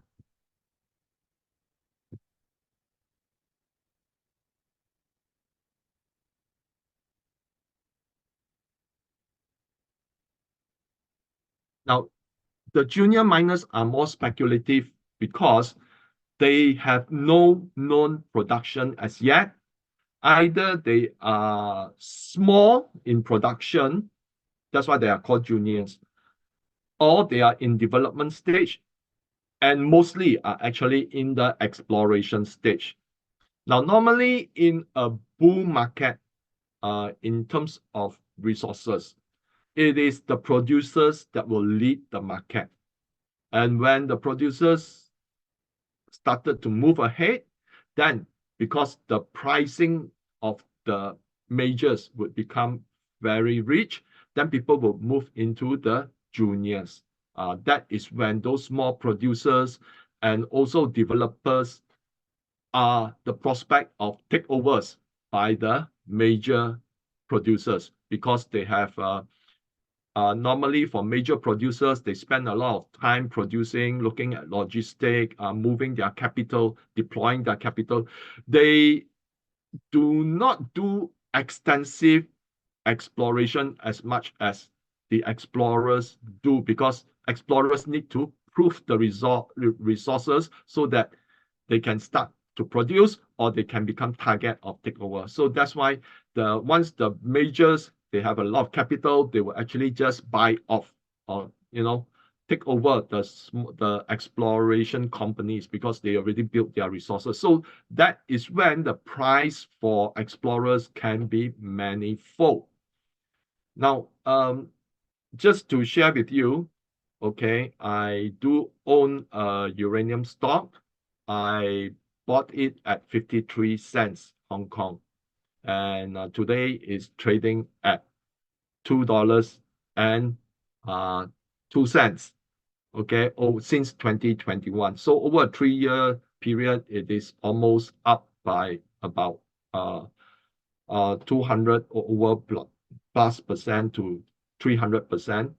And not only that, during the last bull market, a 10-cent stock at the Australian Stock Exchange eventually was trading at 10 Aussie dollars. So that's how the uranium market can actually benefit for those who actually understand the sector, as well as make the right decision in investing in the right company. Now, the other one is the Range Nuclear Renaissance Index ETF, or NUKZ. And it is not in miners, okay? It's focused on nuclear power, uranium enrichment, and nuclear technology. So this one obviously would not be moving as fast as the mining companies, okay? But it allows one exposure into the development of nuclear technology, okay, and nuclear power and uranium enrichment and such. So if you want to have one, it's like the uranium miners, they are the upstream, okay.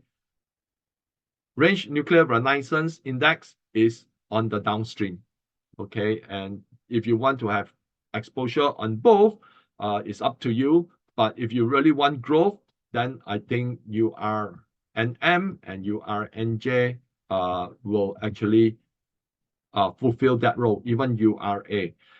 But even those that invest in uranium spot, okay, like Sprott Physical Uranium Trust, its price have gone up from a little bit over $10 to now 20 over dollars within a two-year two-year time frame. Okay, so that's tremendous growth. So if let's say looking at the current cycle, Kazatomprom, which is actually a Kazakhstan company and the world largest uranium producer, accounting for almost 40% of global production, recently announced that they won't be able to meet their 2024 and 2025 production target. So that means that there's tremendous opportunity for the spot uranium price to go up even higher.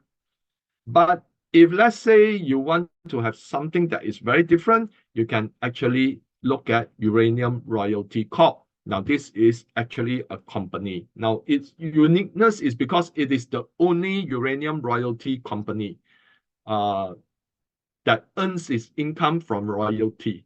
So how does it work? Now, uranium royalty actually is very, very strong financially.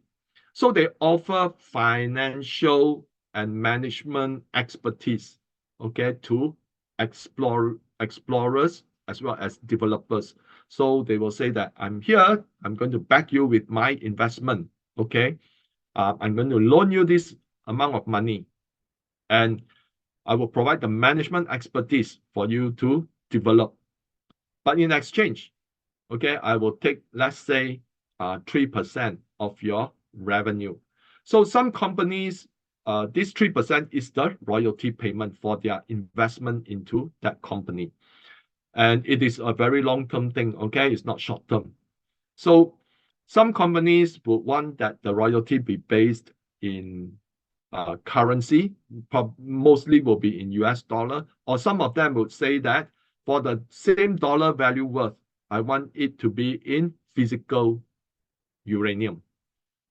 Then, of course, if the price of uranium continue to go up, then that asset they can sell and achieve even greater gain for the company. So these are the few here which you can actually look into. And the other one that I think is on the trend that will actually be very, very significant will be copper. Okay, now the near-term fundamentals significantly improved in late 2023. Global demand remains strong, supported by renewables, EV, and data centers. Supply growth estimates significantly reduced. Now, one of the world's largest producer, Cobalco, has that level that is so alarming. Why? Because after operating for decades, the company is digging deeper to find copper. But the deeper it digs, the poorer the grade. But the deeper you dig also, the cost of production is also increasing. And coupled with the poor grade, then which means per ton of rock that you spend so much on, you're actually getting lesser copper which you can sell. So that is why the company is so heavily indebted right now. And some are very worried that this company can go bust. Okay, so if let's say the world's largest copper producer is already facing this, you can tell that for decades old mine, it is the same problem duplicated elsewhere. So the other thing is low inventories. Many analysts have revised to 2024 global supply-demand balance to a deficit. Wood Mackenzie projects 100-ton copper deficit for 2024 compared to 100,000 ton deficit compared to 600,000 ton surplus 1 year ago. Market expected to tighten further in 2025 and beyond. Large increase in demand for energy transition, higher prices required to incentivize new supply.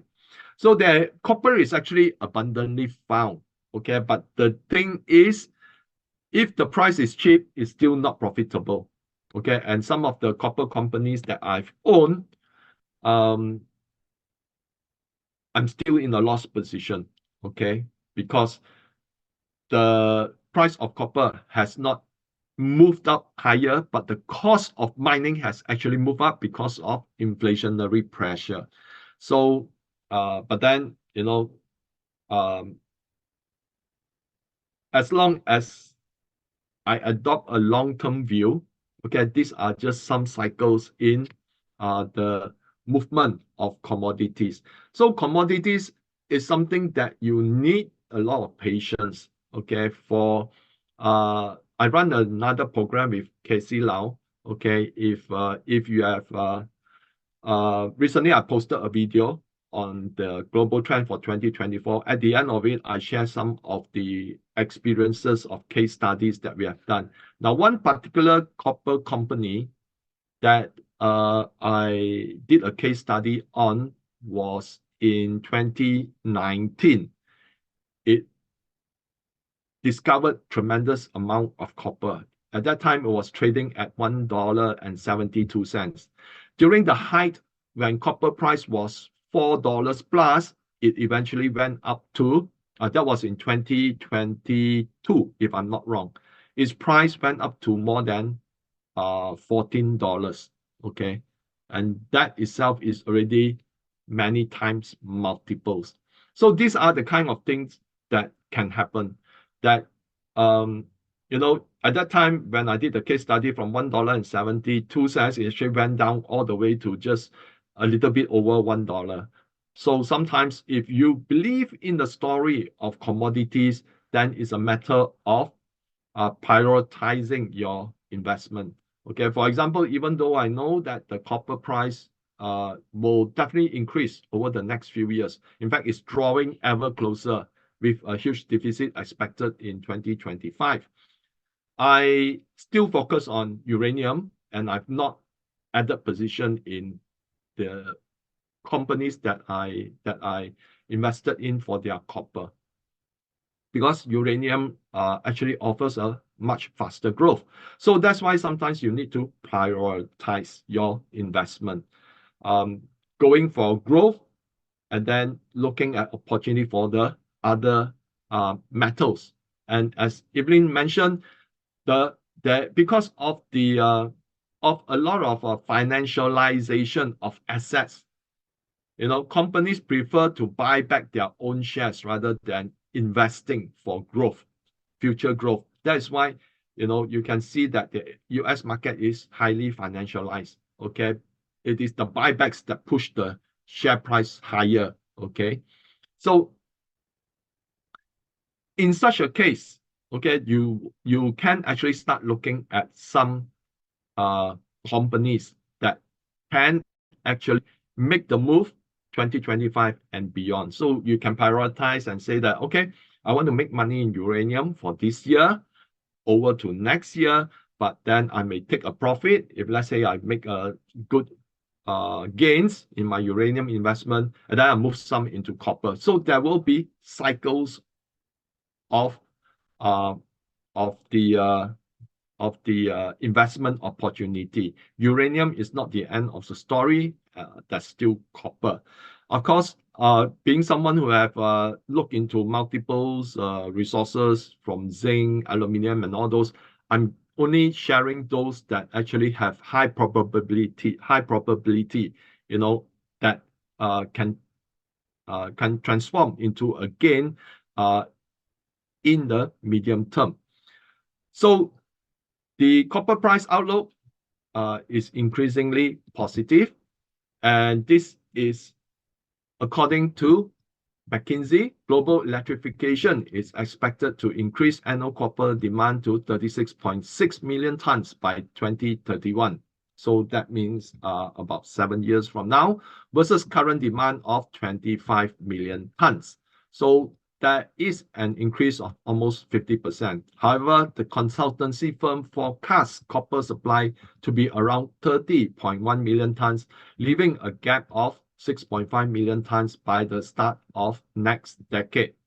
So here you can see that copper price have been very cyclical, okay, some ups and some downs, and right now it is within this range of $3.50 to $4. So it is rather consistent in this square box here, suggesting that it can push a little bit further before it goes up again.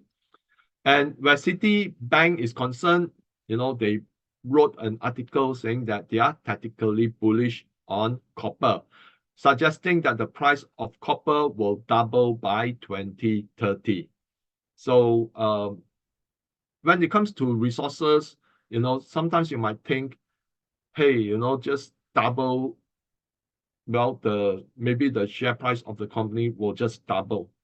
Okay, a lot of people have that kind of perception.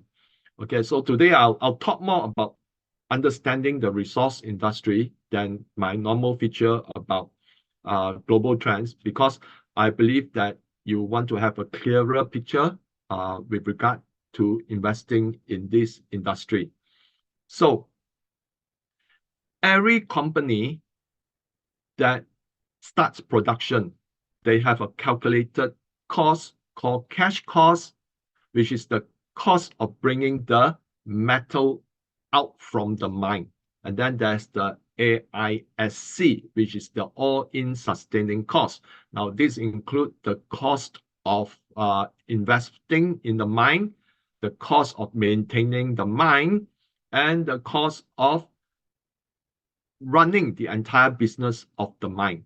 So the AISC is more or less determined, which means if let's say the AISC per let's say copper is hypothetical figure, okay, let's say copper is 1,000 ton, $1,000 per ton, okay, then the AISC is determined to be $200 per ton.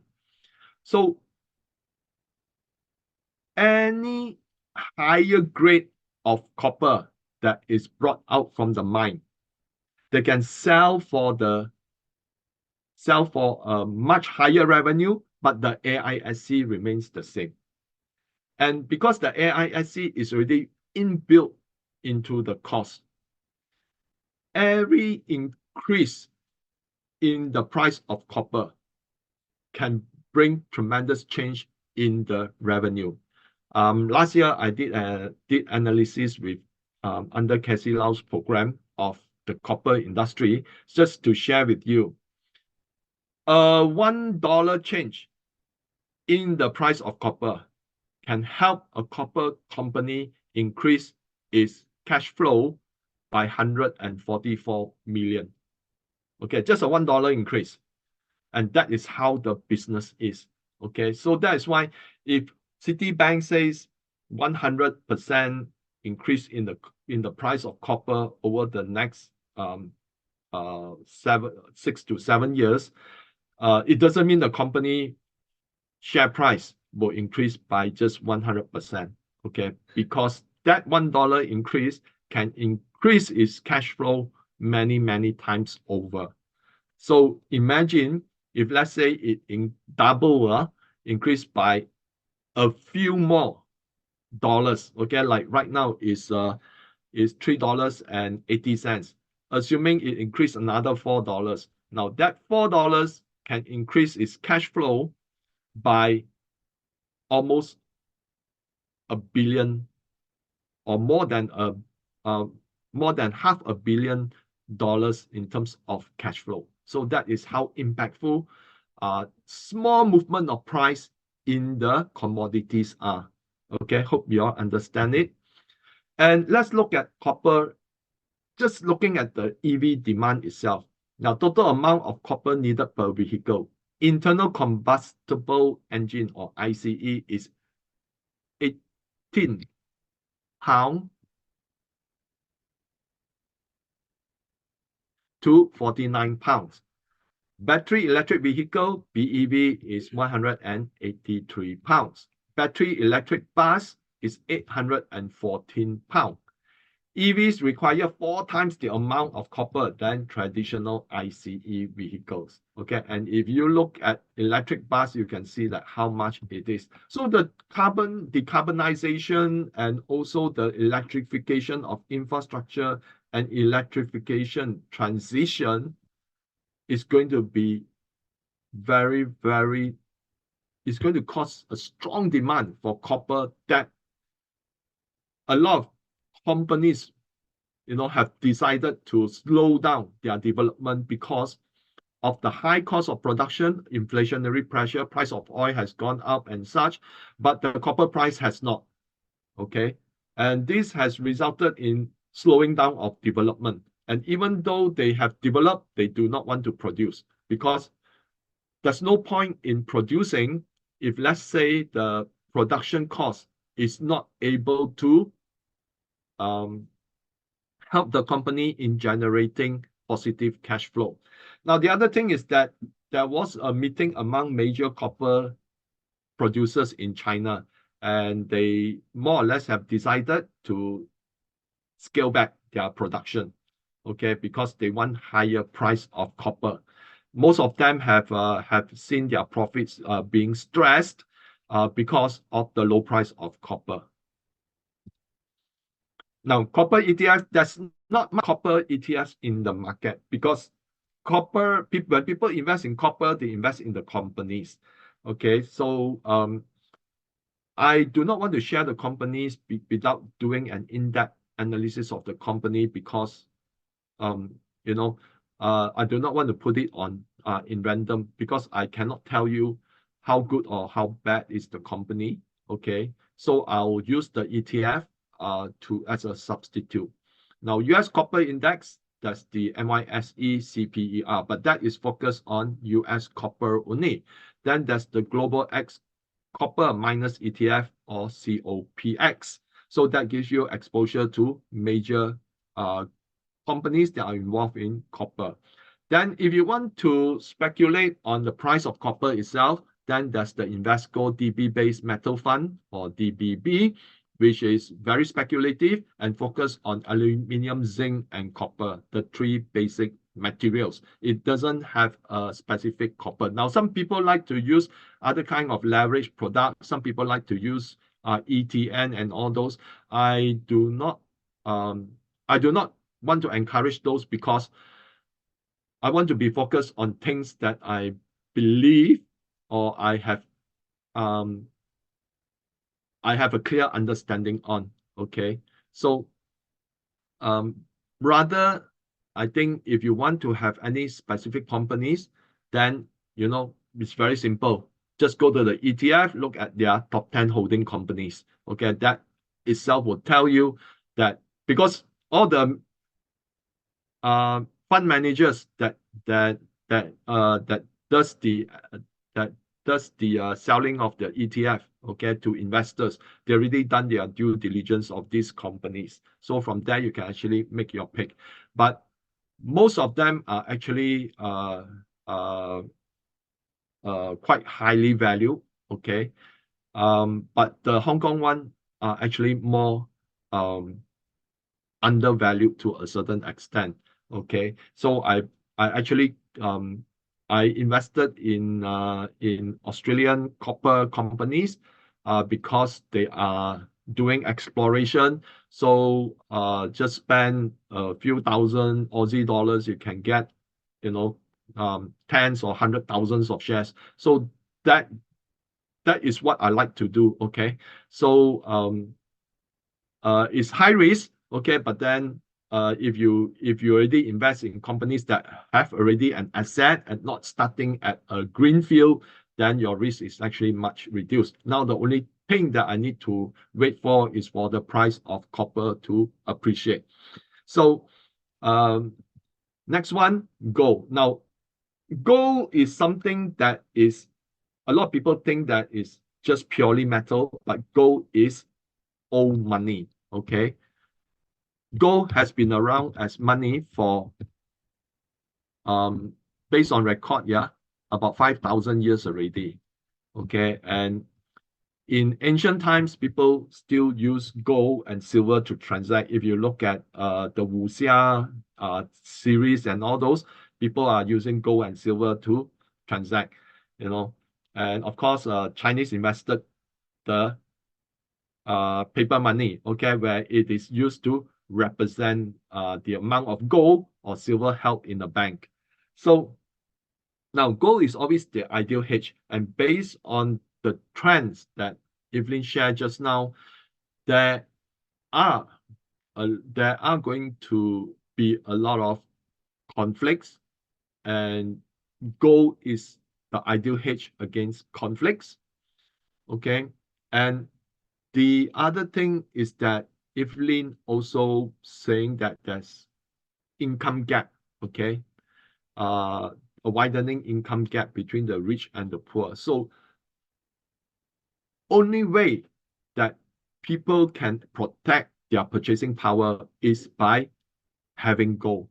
And gold has always protected the purchasing power of its holders. Now, for example, people like to say, hey, gold price appreciated. No, it's actually the currency that is backed by nothing but debt that is depreciating. Here you can see that gold versus other major currencies, okay, has seen record highs. Okay, in Korean won, Japanese yen, Australian dollars, in euro, British pound, and the Chinese renminbi. So it's the only thing that is holding gold back is because of the perceived strength of the US dollar. Why I say perceived? If people were to value the US dollar ever since the inception of the Federal Reserve to control the money in the US, the US dollar purchasing power has depreciated about 98.5 or 98.9%, which means they're left only about little over 1% before it turns to zero. So that means that it is the purchasing power that's depreciated, which pushed the price of gold higher. So that is why gold is also a very ideal hedge, okay, against a government debt, okay, runaway government debt.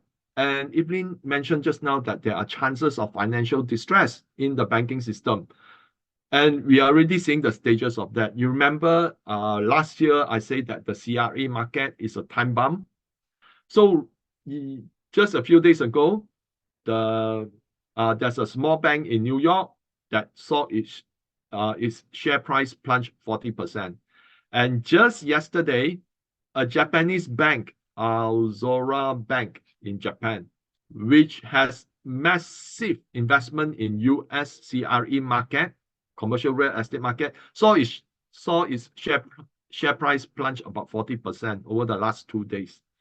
So the financial risk is already spreading. And on top of that, we have a Fed that is adamant that by 11th of March, it will cut the lifeline to all the banks. It will stop the BTFP loans. So that could put many more banks into distress. And because commercial real estate in the US have been selling initially at 30% discount last year, now they are getting desperate. It is about 60 to 70% discount. So when the commercial office sells the building at 60 to 70%, imagine the bank, the amount of the asset that it has to write down in value. So that's why it's causing a lot of distress in the financial system. And also, as I mentioned, it's a good hedge against increased geopolitical tension worldwide, good for currency devaluation. And there are talks right now that there is a potential monetary reset. Now, this is not just coming from me. So several well-known analysts who have written book on monetary reset are seeing greater move towards that because as I mentioned, okay, do watch my in the members area, I actually posted the global trends Outlook 2024 under the IFS program, which I co-founded with Casey, I share certain quotes, okay, from Dutch and German central bank governor that says that said that gold is good for revaluation of central banks assets. So they are already dropping hints, and that is why you can see that there's a lot of countries, especially Central Eastern and Eastern Europe, Central Asia, as well as East Asia, they are buying gold. And even among the Gulf states, they are looking at finding minerals, okay, as an investment destination.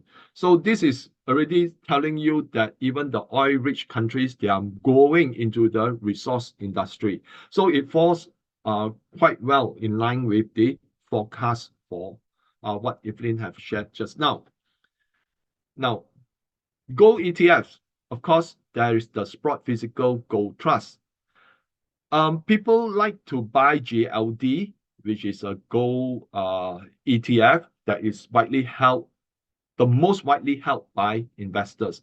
Now, GLD again is an ETF that is run by the likes of BlackRock, okay, that are run by the bullion banks, JP Morgan, HSBC, that is used to suppress the price of gold because the Fed sees gold as an anti-dollar. So that is why there's always a constant war, okay, between the Fed and gold. So GLD and the silver ETF, SLV, they actually have call options which are being used to suppress the price. Okay, so if you want to hold gold indirectly, you can buy the Sprott Physical Gold Trust, but its price have gone up quite somewhat, okay? But then the price of gold will continue to go up.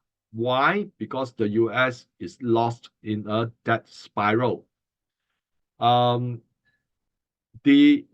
US like to print, okay, on the media that China's total debt is 300%. Okay, it is true. China's total debt is 300%, but the government debt is actually 82, 85%, whereas the US government debt is 122%. But the US total debt as percentage of GDP is almost 400%. Why? Because of the corporates that hold a lot of debt, as well as the consumer that hold household debt, credit card debt, student loan debt, as well as auto loan debt. So the amount of debt is so much in the US, and total debt is about 400%. And we have not even costed in the Social Security and Medicaid, which are actually unfunded. Unfunded means that it's just like, if you are Singaporean, the CPF has zero money in its account. Whenever it needs to pay, okay, it needs to borrow from the debt market to issue payment to the members, just like KWSB, having very little money or zero, okay, in their account. So every person who wants to pay, they need to constantly borrow money to keep in the account, as borrow from the debt market as money to pay to people. And that's what Social Security is. And Medicaid as well.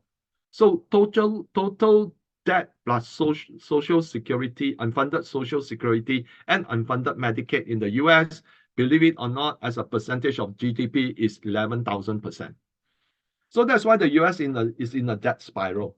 And that is why there is demand for gold, and eventually the US dollar will continue to fall in value because of the dollarization. People are moving away from the dollar, and people understand that the US runaway debt can never be arrested. Why? Because they need to spend on the military, okay? The government needs to spend, okay? This year alone, US will need to borrow about 8 trillion more in debt. So the other way you want to get yourself exposed to the to the precious metal sector is via the gold miners. And the most popular one is the Van Eck Gold Miners ETF or GDX, which actually is focused on the major producers. And these are all the big companies that generate good cash flow. The other one is the Van Eck Junior Gold Miners ETF or GDXJ. More speculative, and some of the companies inside can be delisted from the ETF because they are performing very poorly, because all these are mostly the explorers or the small producers. Okay, so they are very high risk. The other one, if you want to focus on companies that are in royalty, there are two here. One is Franco-Nevada, which is the largest gold-focused royalty and streaming company. The other one that is emerging, that is very well known, is Metalla Royalty. Okay, is listed on the NYSE American, and it is an emerging gold-focused royalty and streaming company. My apology, I forgot to put the code here, but you can just search Metalla Royalty for the ticker. So these are some investment which you can consider. And if you want to invest in companies again, if you want to buy companies, I would, if you don't have the risk appetite, let's focus on going to the GDX and find out who are the bigger large cap companies that are gold producers. Now, the other thing is oil. In our book, I already mentioned about oil, and oil has a very interesting perspective. A lot of people saying that because of ESG is going to remove oil from the market. Now, a lot the people do not have a clear understanding of the function of oil. If most of the battery chemicals, the minerals, are actually mined or produced in secluded area far away from major grid. Okay, so that is why oil has become the most important energy resource for a lot of producers. Okay, you cannot build a solar farm, okay, and then start producing minerals. Okay, you need cheap diesel, okay, to start the exploration, okay, then the production, and after that you have makes money, then maybe your facility you can start installing a small solar farm to actually power the facility. But you cannot start immediately with a solar farm and then start not earning anything. You do your exploration, your development, etc. Now, why in our book, okay, we mentioned that we are facing a energy cliff. Here is an example that oil production globally from 1965 to 2019, okay, is 94.9, okay, millions barrels per day.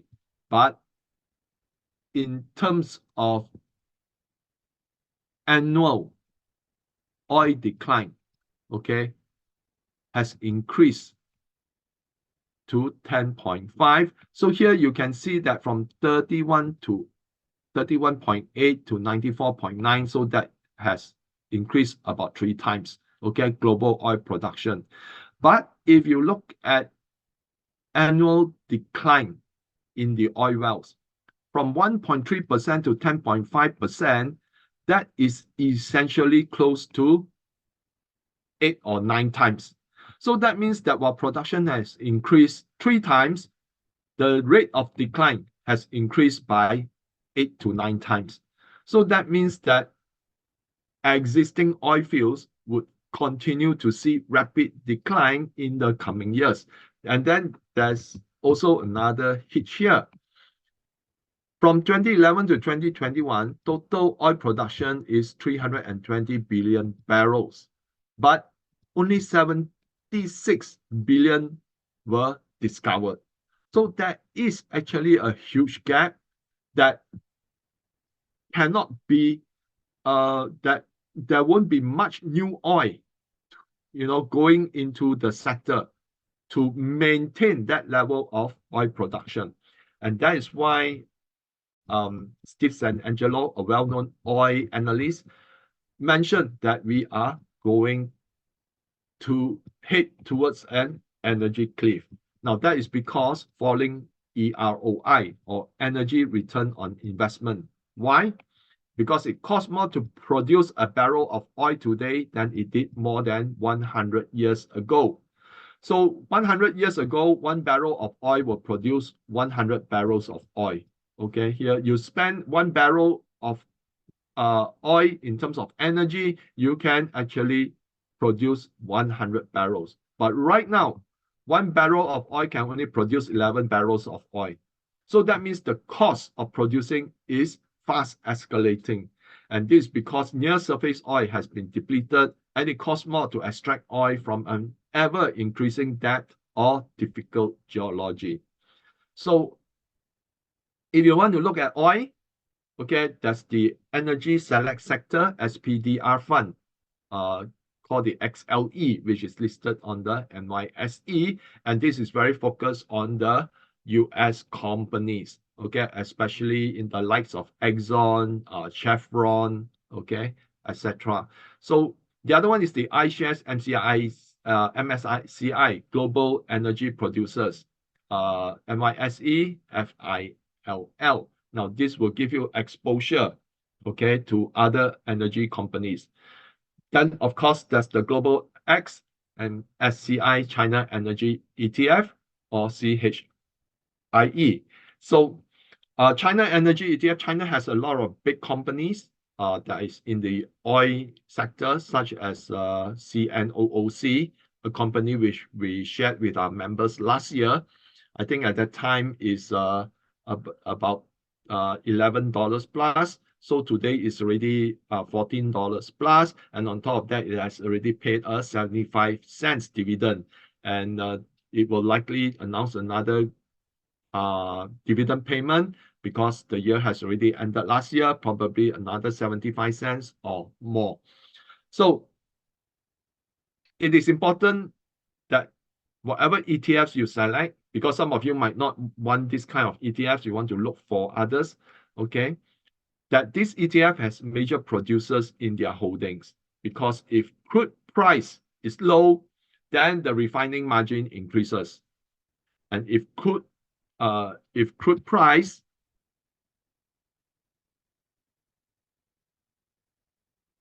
is high, then the export margin increases. So that's why major producers, you can see that ExxonMobil never say that, we are in trouble and all those if the price of oil falls, okay, or that, when it goes, price of oil goes up, they are even happier, okay, because they can export out. And if the price of oil is low, then, the margin actually increase because all of them have refineries, okay, and refinery have to buy their oil from the market. So, but you need to know this, the only major setback is when recession hits, then the demand for energy diminishes and the oil ETFs will likely underperform. Now, there's high chance that we will face a recession this year. Germany has officially entered into a recession when they came out with their GDP numbers for Q4. So that is why I think if you want to invest in oil, you have to be a bit more have to ride the wave, okay, of certain uh,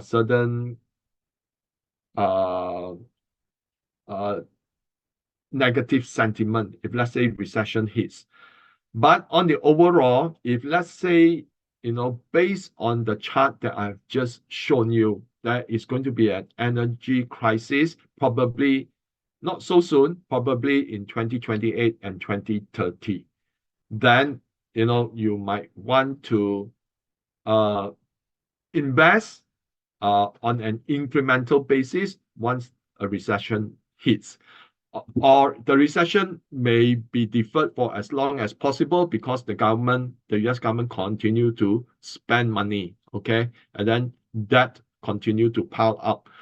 And then because that continue to pile up, the dollar value falls, and then the price of oil goes up in terms of dollar value because of the devaluation of the US dollar. Then that could also happen. So sometimes, given this scenario, okay, you might want to invest some so that you can actually make some gains. And if let's say if let's say recession truly hits, then what you can do is that you buy on an ever incremental basis. Okay, but sometimes when it comes to investing, I don't normally suggest that you keep on averaging down, because if let's say when the market actually falls, you do not know how deep it's going to fall, and that is akin to catching a falling knife. But if let's say there's a deep recession, don't anticipate the bottom. When everything finally bottoms up, the government pump in money and all those, allow yourself about 3 months to see gradual improvement in economic indicators. Then you can start to buy. You won't buy at the bottom, but you can buy very well near the bottom. So this is again a strategy which I sometimes uh, adopt. Okay, whenever there is a recession, I don't anticipate where is the bottom. I just let it play along. Okay, then indicators start to improve, and then that first investment that is near to the bottom, of course, uh, will be much higher than future incremental as the situation continue to perform well. And then after that, just wait for the price to increase. You don't need to keep on chasing until it goes up very high. For example, like now people are still chasing technology stock when the PE is already 70 or 80. That's I don't see that you need to chase, because at some point in time, people will realize that the overvaluation is way out of sync with the fundamentals. Then that crash would actually come. So that is something that you need to be aware of. Now, the other sector that will be very popular will be renewable energy. Now, these are the annual additions of wind and solar capacity in China and other markets. You can see that China in 2023 outpaced the rest of the world. Okay, so China produced 230 gigawatts. Okay, Europe produced 75 gigawatt, US only 40 gigawatt. So China has already outpaced. And if let's say you want to invest in renewable, then the destination must include China. Okay, so you can see that China's explosive renewable growth, okay, where solar and wind are included. Okay, so countries are transitioning towards renewable energy, requires tremendous amount of uh, investment. So McKinsey and company estimated that global spending on physical assets in the transition would amount to $275 trillion between 2021 and 2050, or about 7.5% of GDP annually on average. Now, China drops the rest of the world combined in renewable energy. IEA estimates that China will account for 56% of renewable energy capacity additions in the period from 2023 to 2028. So if you want to have renewable energy, you need to have China. So some of the things that you can look at is the Global X China Electric Vehicle and Battery ETF is 2845. Selective China Clean Energy Index, which is the Hong Kong Stock Exchange 2809, iShares Global Clean Energy UCITS ETF, listed on the Nasdaq, is ICLN, and it gives you global exposure. So it will have a lot of the Europe solar energy wind farm, US solar energy wind farm, and all those. So of course, this could actually be outperforming the Chinese listed ETF, because you know that the Chinese stock market is actually been in a decline for the last few years. Okay, a lot of people blame it on the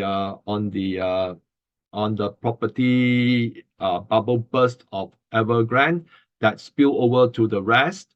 Okay, and China's change of policy on tuition, on gaming, that have affected investors' appetite for the Chinese market.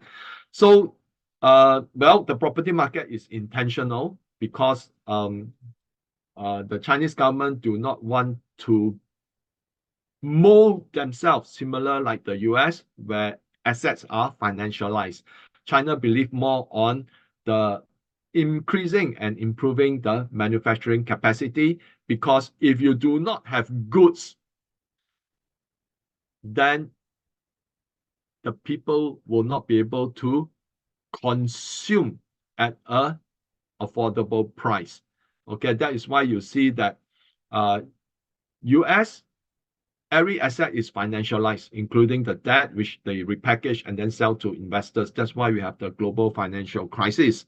Okay, and right now, instead of calling it collateral debt obligation, CDO, in 2008, now it's called CLO, collateral loan obligation. So every asset is financialized. So China, if you look at it, that's members would know, because I've previously shown a chart that decline in Chinese real estate is being matched by an increase in high-tech manufacturing. That is why you see that China is the world's largest shipbuilder. China is the world's largest vehicle exporter, largest vehicle producer, largest battery producer, largest solar panel, and largest wind farm producer. So all these are actually scaling up the manufacturing index, and that helps China, okay, to expand the subsidiary or secondary industry. For example, high-tech manufacturing would recover robotics, okay, and therefore China actually is the world leader in increasing its robotic density, okay, in terms of growth. And all this is actually to substitute the real estate. So, but because of a lot of the Evergrande bondholders are actually from the US, okay? And because of that, they started to write bad articles about China, stating that China is not investable, etc. And all those. So actually a lot of funds also pull out. And that's why the Chinese market is actually in decline. But it also offers an opportunity because the valuation is so low.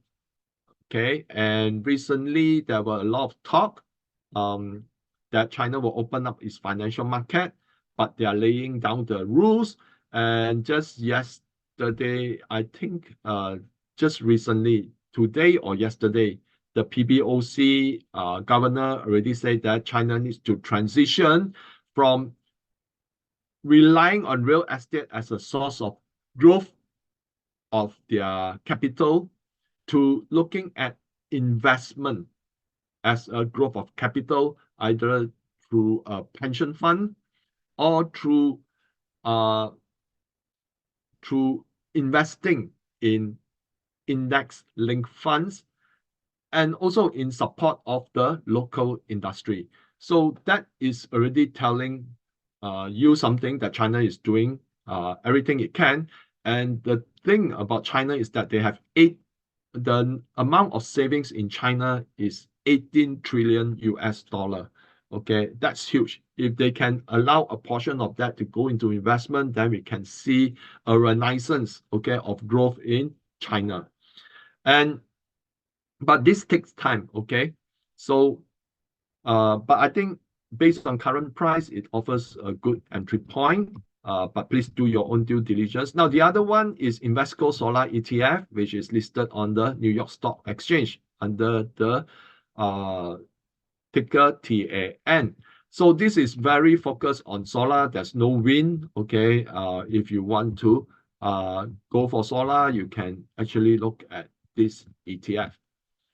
Now, the other sectors that will benefit, okay, is big data and cloud computing. And here, research companies have come up with different type of estimation. The global big data market size accounted for 163 billion in 2021 and is projected to occupy a market size of 473 billion by 2030. So that's easily about close to 3 times. Okay, growing at a CAGR of 12.7% from 2022 to 2030, and this is by Qimen Research Consulting. And another research company, Markets and Markets, estimated that the global cloud computing market size is expected to grow from 626 billion in 2023 to 1.2 trillion by 2028. So that's roughly double, okay, at a CAGR of 15.1%. And the advent of AI has only spurred the demand for big data and cloud computing. A Deloitte study found that 70% of companies get their AI capabilities through cloud-based software, while 65% create AI applications using cloud services. So the AI and cloud is interconnected, and AI would not be possible without the ability of big data. Because AI is always self-learning, the more data you can process, the better its self-learning capability. Now, the global artificial intelligence market size is expected to grow from 150 billion in 2023 to 1.3 trillion at a CAGR of 36% from 2023 to 2030. So, China, with 1.5 billion people, having their livelihood being integrated with technology is an important source of big data. The sheer size of it gives China an edge in the development of AI. And therefore, the ETF would have to have an exposure in the Chinese market. Selective Global Cloud Computing Technology ETF offers the best of both worlds with exposure in US and China. Besides established Chinese brands like Tencent, Baidu, Alibaba, Kingsoft, it also has Adobe, Alphabet, which is Google, Amazon, Microsoft, Oracle, Salesforce, Zoom, etc. in its portfolio. So I think this is the one that you can consider if you want, to have both sides of the divide, okay, rather than just focusing on China, okay, and ignoring the US. Now, I want to talk a bit about semiconductor because there are certain trends right now that are very worrying, okay? So there are certain warning right now that what the semiconductor experience, okay, is a dot-com bubble 2.0.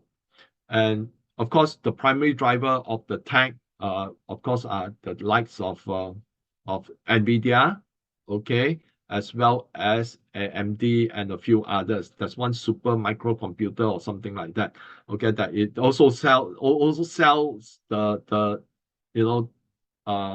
it's aimed as a AI based chip companies. So here's an article published by MarketWatch on 31st of January. A team of quantitative strategists at JP Morgan sees shades of the dot-com bubble in the stock market rally that has carried the S&P to 6 record closing highs since the beginning of 2024.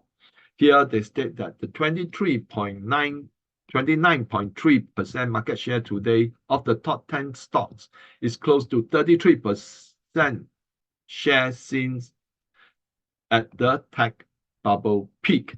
So this is very close, okay? We are approaching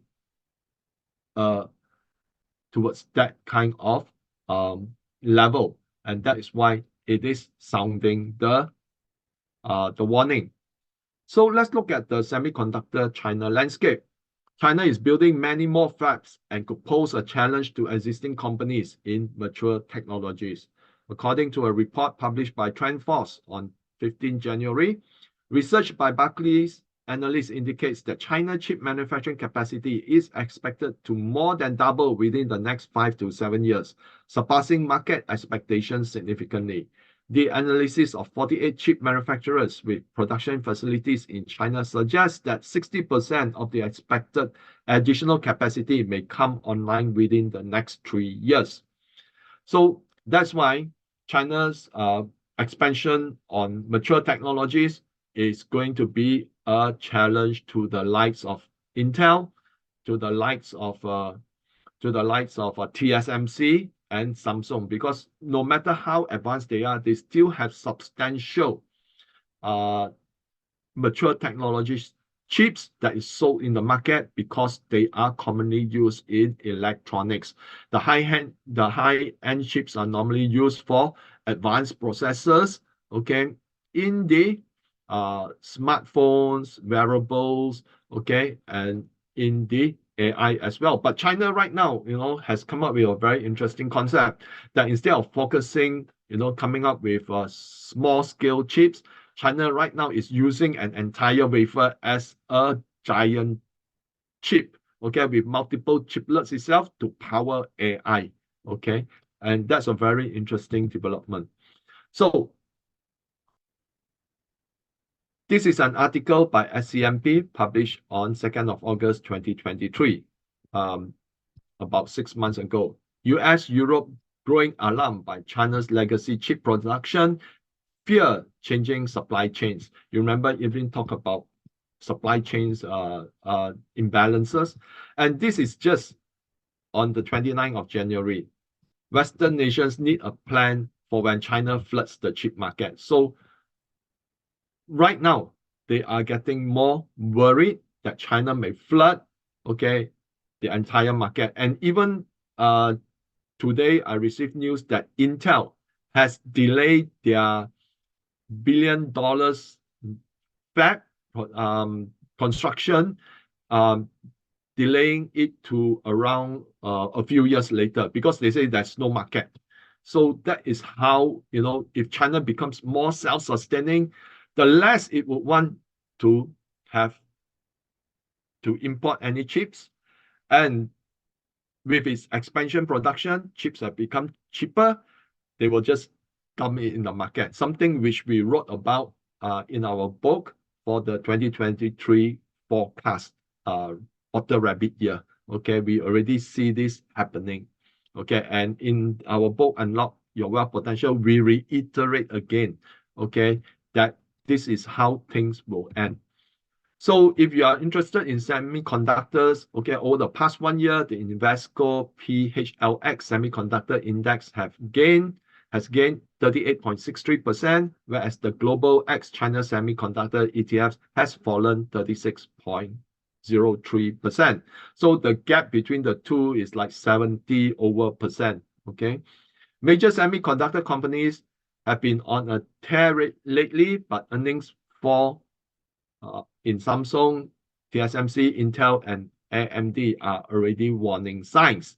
So some people are questioning how come NVIDIA keeps on projecting that they are doing, that they are actually seeing higher sales because it doesn't gel. TSMC is actually manufacturing for NVIDIA, and TSMC has a very bearish outlook. So there is now a debate, what is NVIDIA doing behind the scene that no one is aware about. Okay, so I believe the US semiconductor companies are destined for a major correction. The PHLX semiconductor ETF would look attractive post-correction. Global X China semiconductor ETFs look undervalued versus its US peer at the present, but like I say, we do not know how the Chinese stock market will decline. If you are interested in Chinese semiconductors companies or the ETF, wait for some remedial signs, okay, to develop. So another thing that you need to consider is overall the stock market. Now, a lot of people like to wish, let the Fed cut interest rate. If the Fed cut interest rate, then the stock market will actually go up. Now, this chart actually shows the opposite. Starting from here in 1990, when the Fed starts cutting interest rate, it always coincides with the recession. It happened in the dot-com bubble burst. It happened in 2008 global financial crisis, and it happened during the pandemic crisis. But this is not so easily seen. But here you can see that during the dot-com bubble, it reached a peak just as interest rate reached a peak. But when the Fed start cutting interest rate, you can see that the S&P starts to decline. And this is even deeper during the global financial crisis, as the Fed maintained the interest rate, the S&P still eke out a peak before the Fed cuts interest rate, and then it falls off the peak. Again, here it reached a sudden peak in interest rate just as the S&P was going higher, and then when it cuts, it starts falling. So right now the Fed is maintaining for a few months already, and you can see the S&P continue to eke out gains. So if you are a trader, okay, you can actually observe this, okay, but when the Fed starts to cut, then I think if you better get out of your trading. But if let's say you are a long-term investor, normally that's why I'm in favor of commodities right now, because normally when the Fed cuts, US dollar would fall, the price of commodities would actually go up. So if the Fed intends to cut, you can actually hedge against it. Now, one of the way of hedging is the iShares 20-year plus Treasury bond ETF, which is TLT. So you can see that was when the Fed zero bound interest, okay, was during the pandemic. The Fed cut interest rate like crazy, went on extreme QE to save the economy. You can see that the TLT actually shot up close to about 160 over dollars before all the interest rate hikes, and then the TLT fell to this area. So buying the TLT itself, of course, you allow you to earn the because it's like a bond. Okay, you also earn the dividend from the bond. Okay, so this is something you can hedge. But if the Fed keeps the interest rate for longer, then the TLT might fall off a bit. But because we know that the Fed needs to save the economy, or the economy will actually be destroyed, you can hedge against the Fed eventual rate cut by buying the TLT. Of course, some people like to buy inverse ETF, such as inverse, which is actually an ETF that shorts the S&P. Okay, but inverse all this, if you are not an expert trader, you want to have peace of mind, then you better don't buy inverse ETF. Okay, so that's all I have. Q&A session.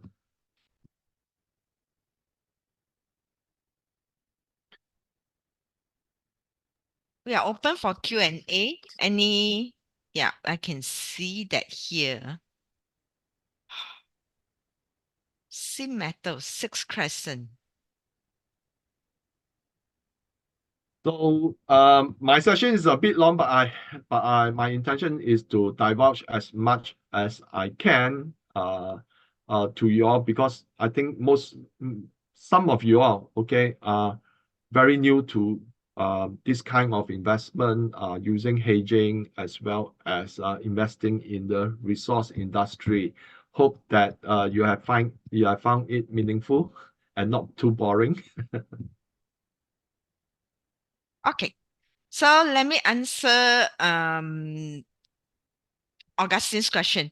Number one, regarding the Qimen chart, Sim Metal is in 6 Crescent punishment. Definitely there were bank failures. I think we will continue seeing the bank failures in 2024. Okay. And Live Door is in Live Door is also DE, negative formation. That means there will also be a lot of businesses that will will be having financial crisis. Bankruptcy is expected again this year as well. Okay, so Wu and Street is a combo. Okay, this one I do not see. I know that it's a combo, but it's a three harmony combo.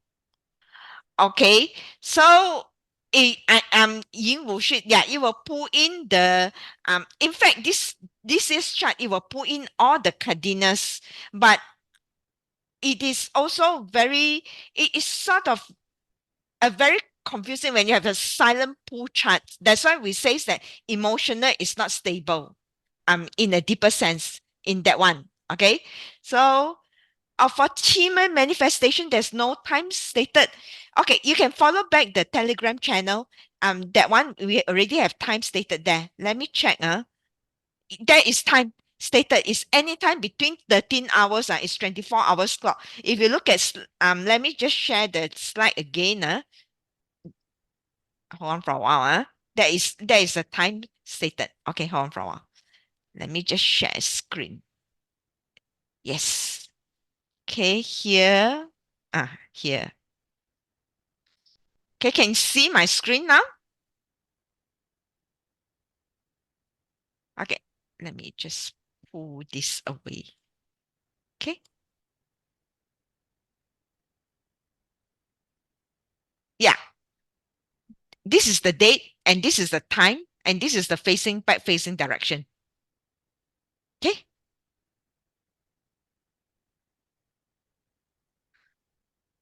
Okay, so did I answer all the question, Augustine?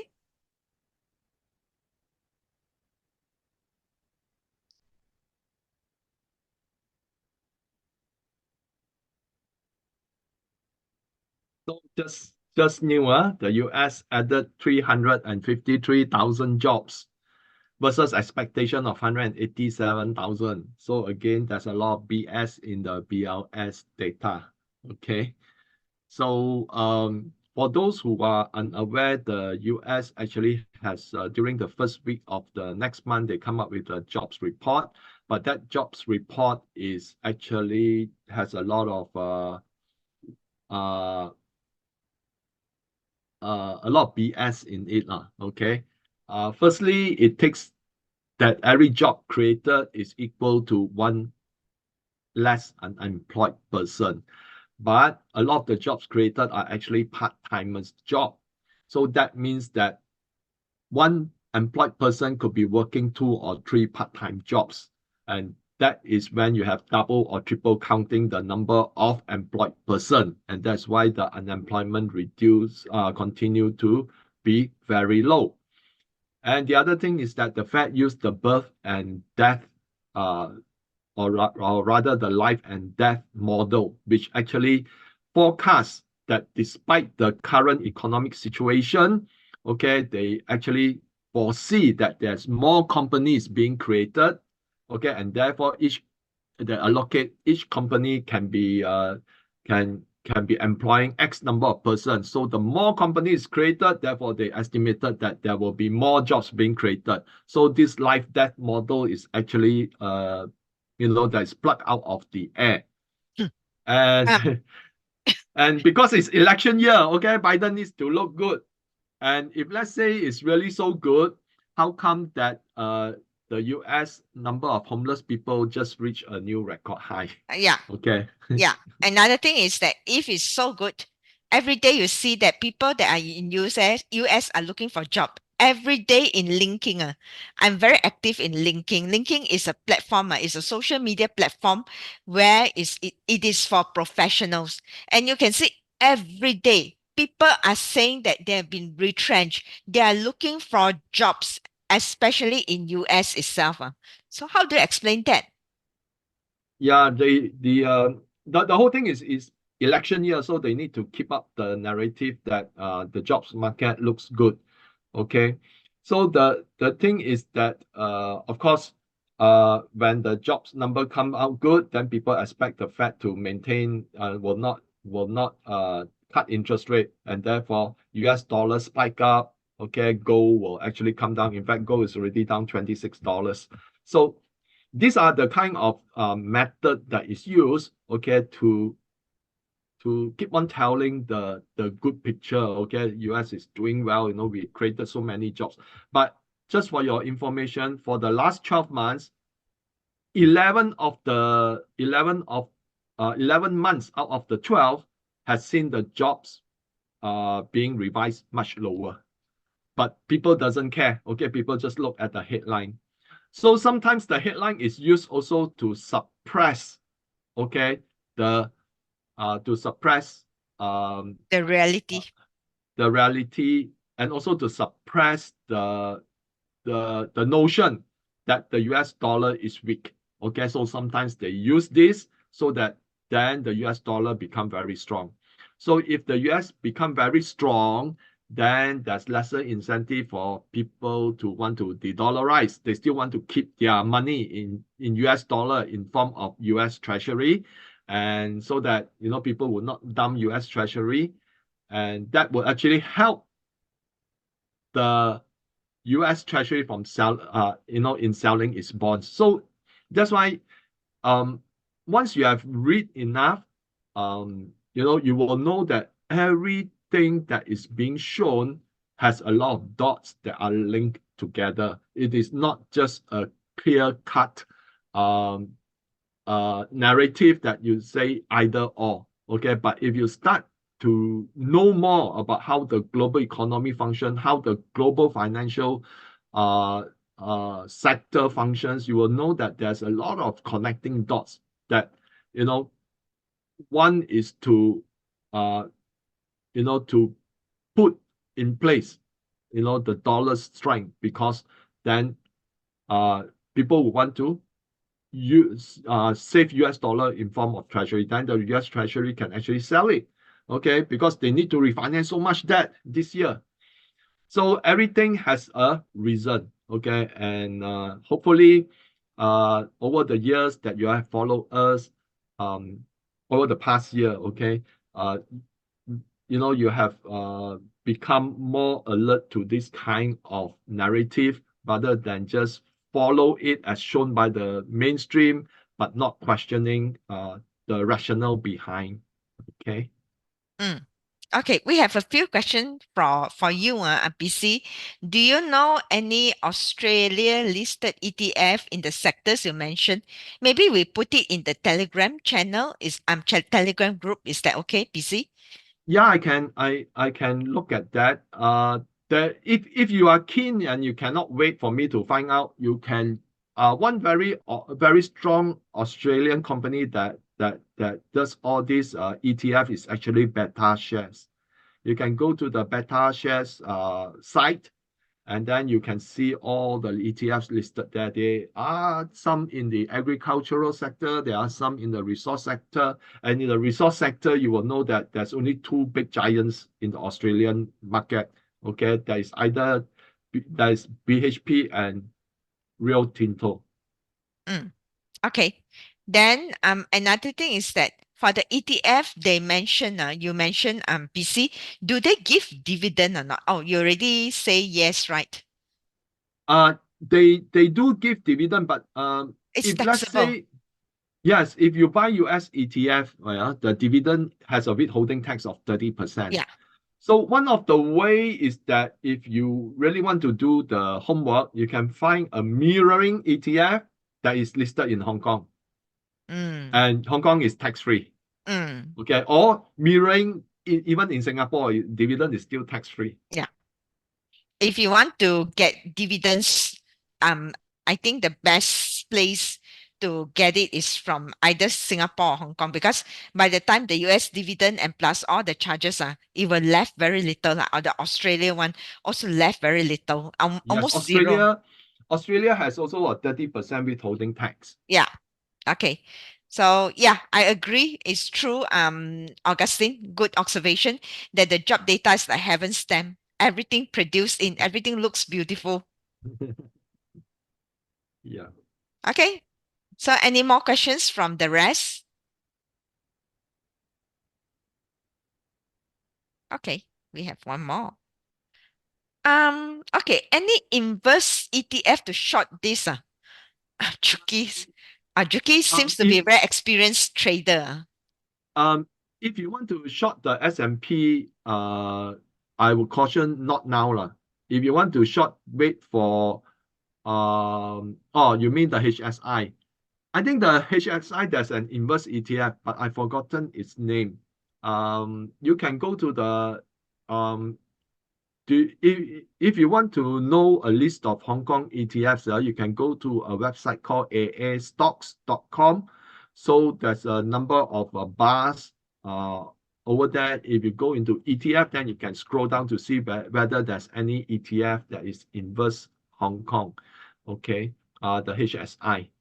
So hope that's helped because I can't recall what's the ETF, but I think I've seen it before. Mm. Okay. Any more questions from the floor?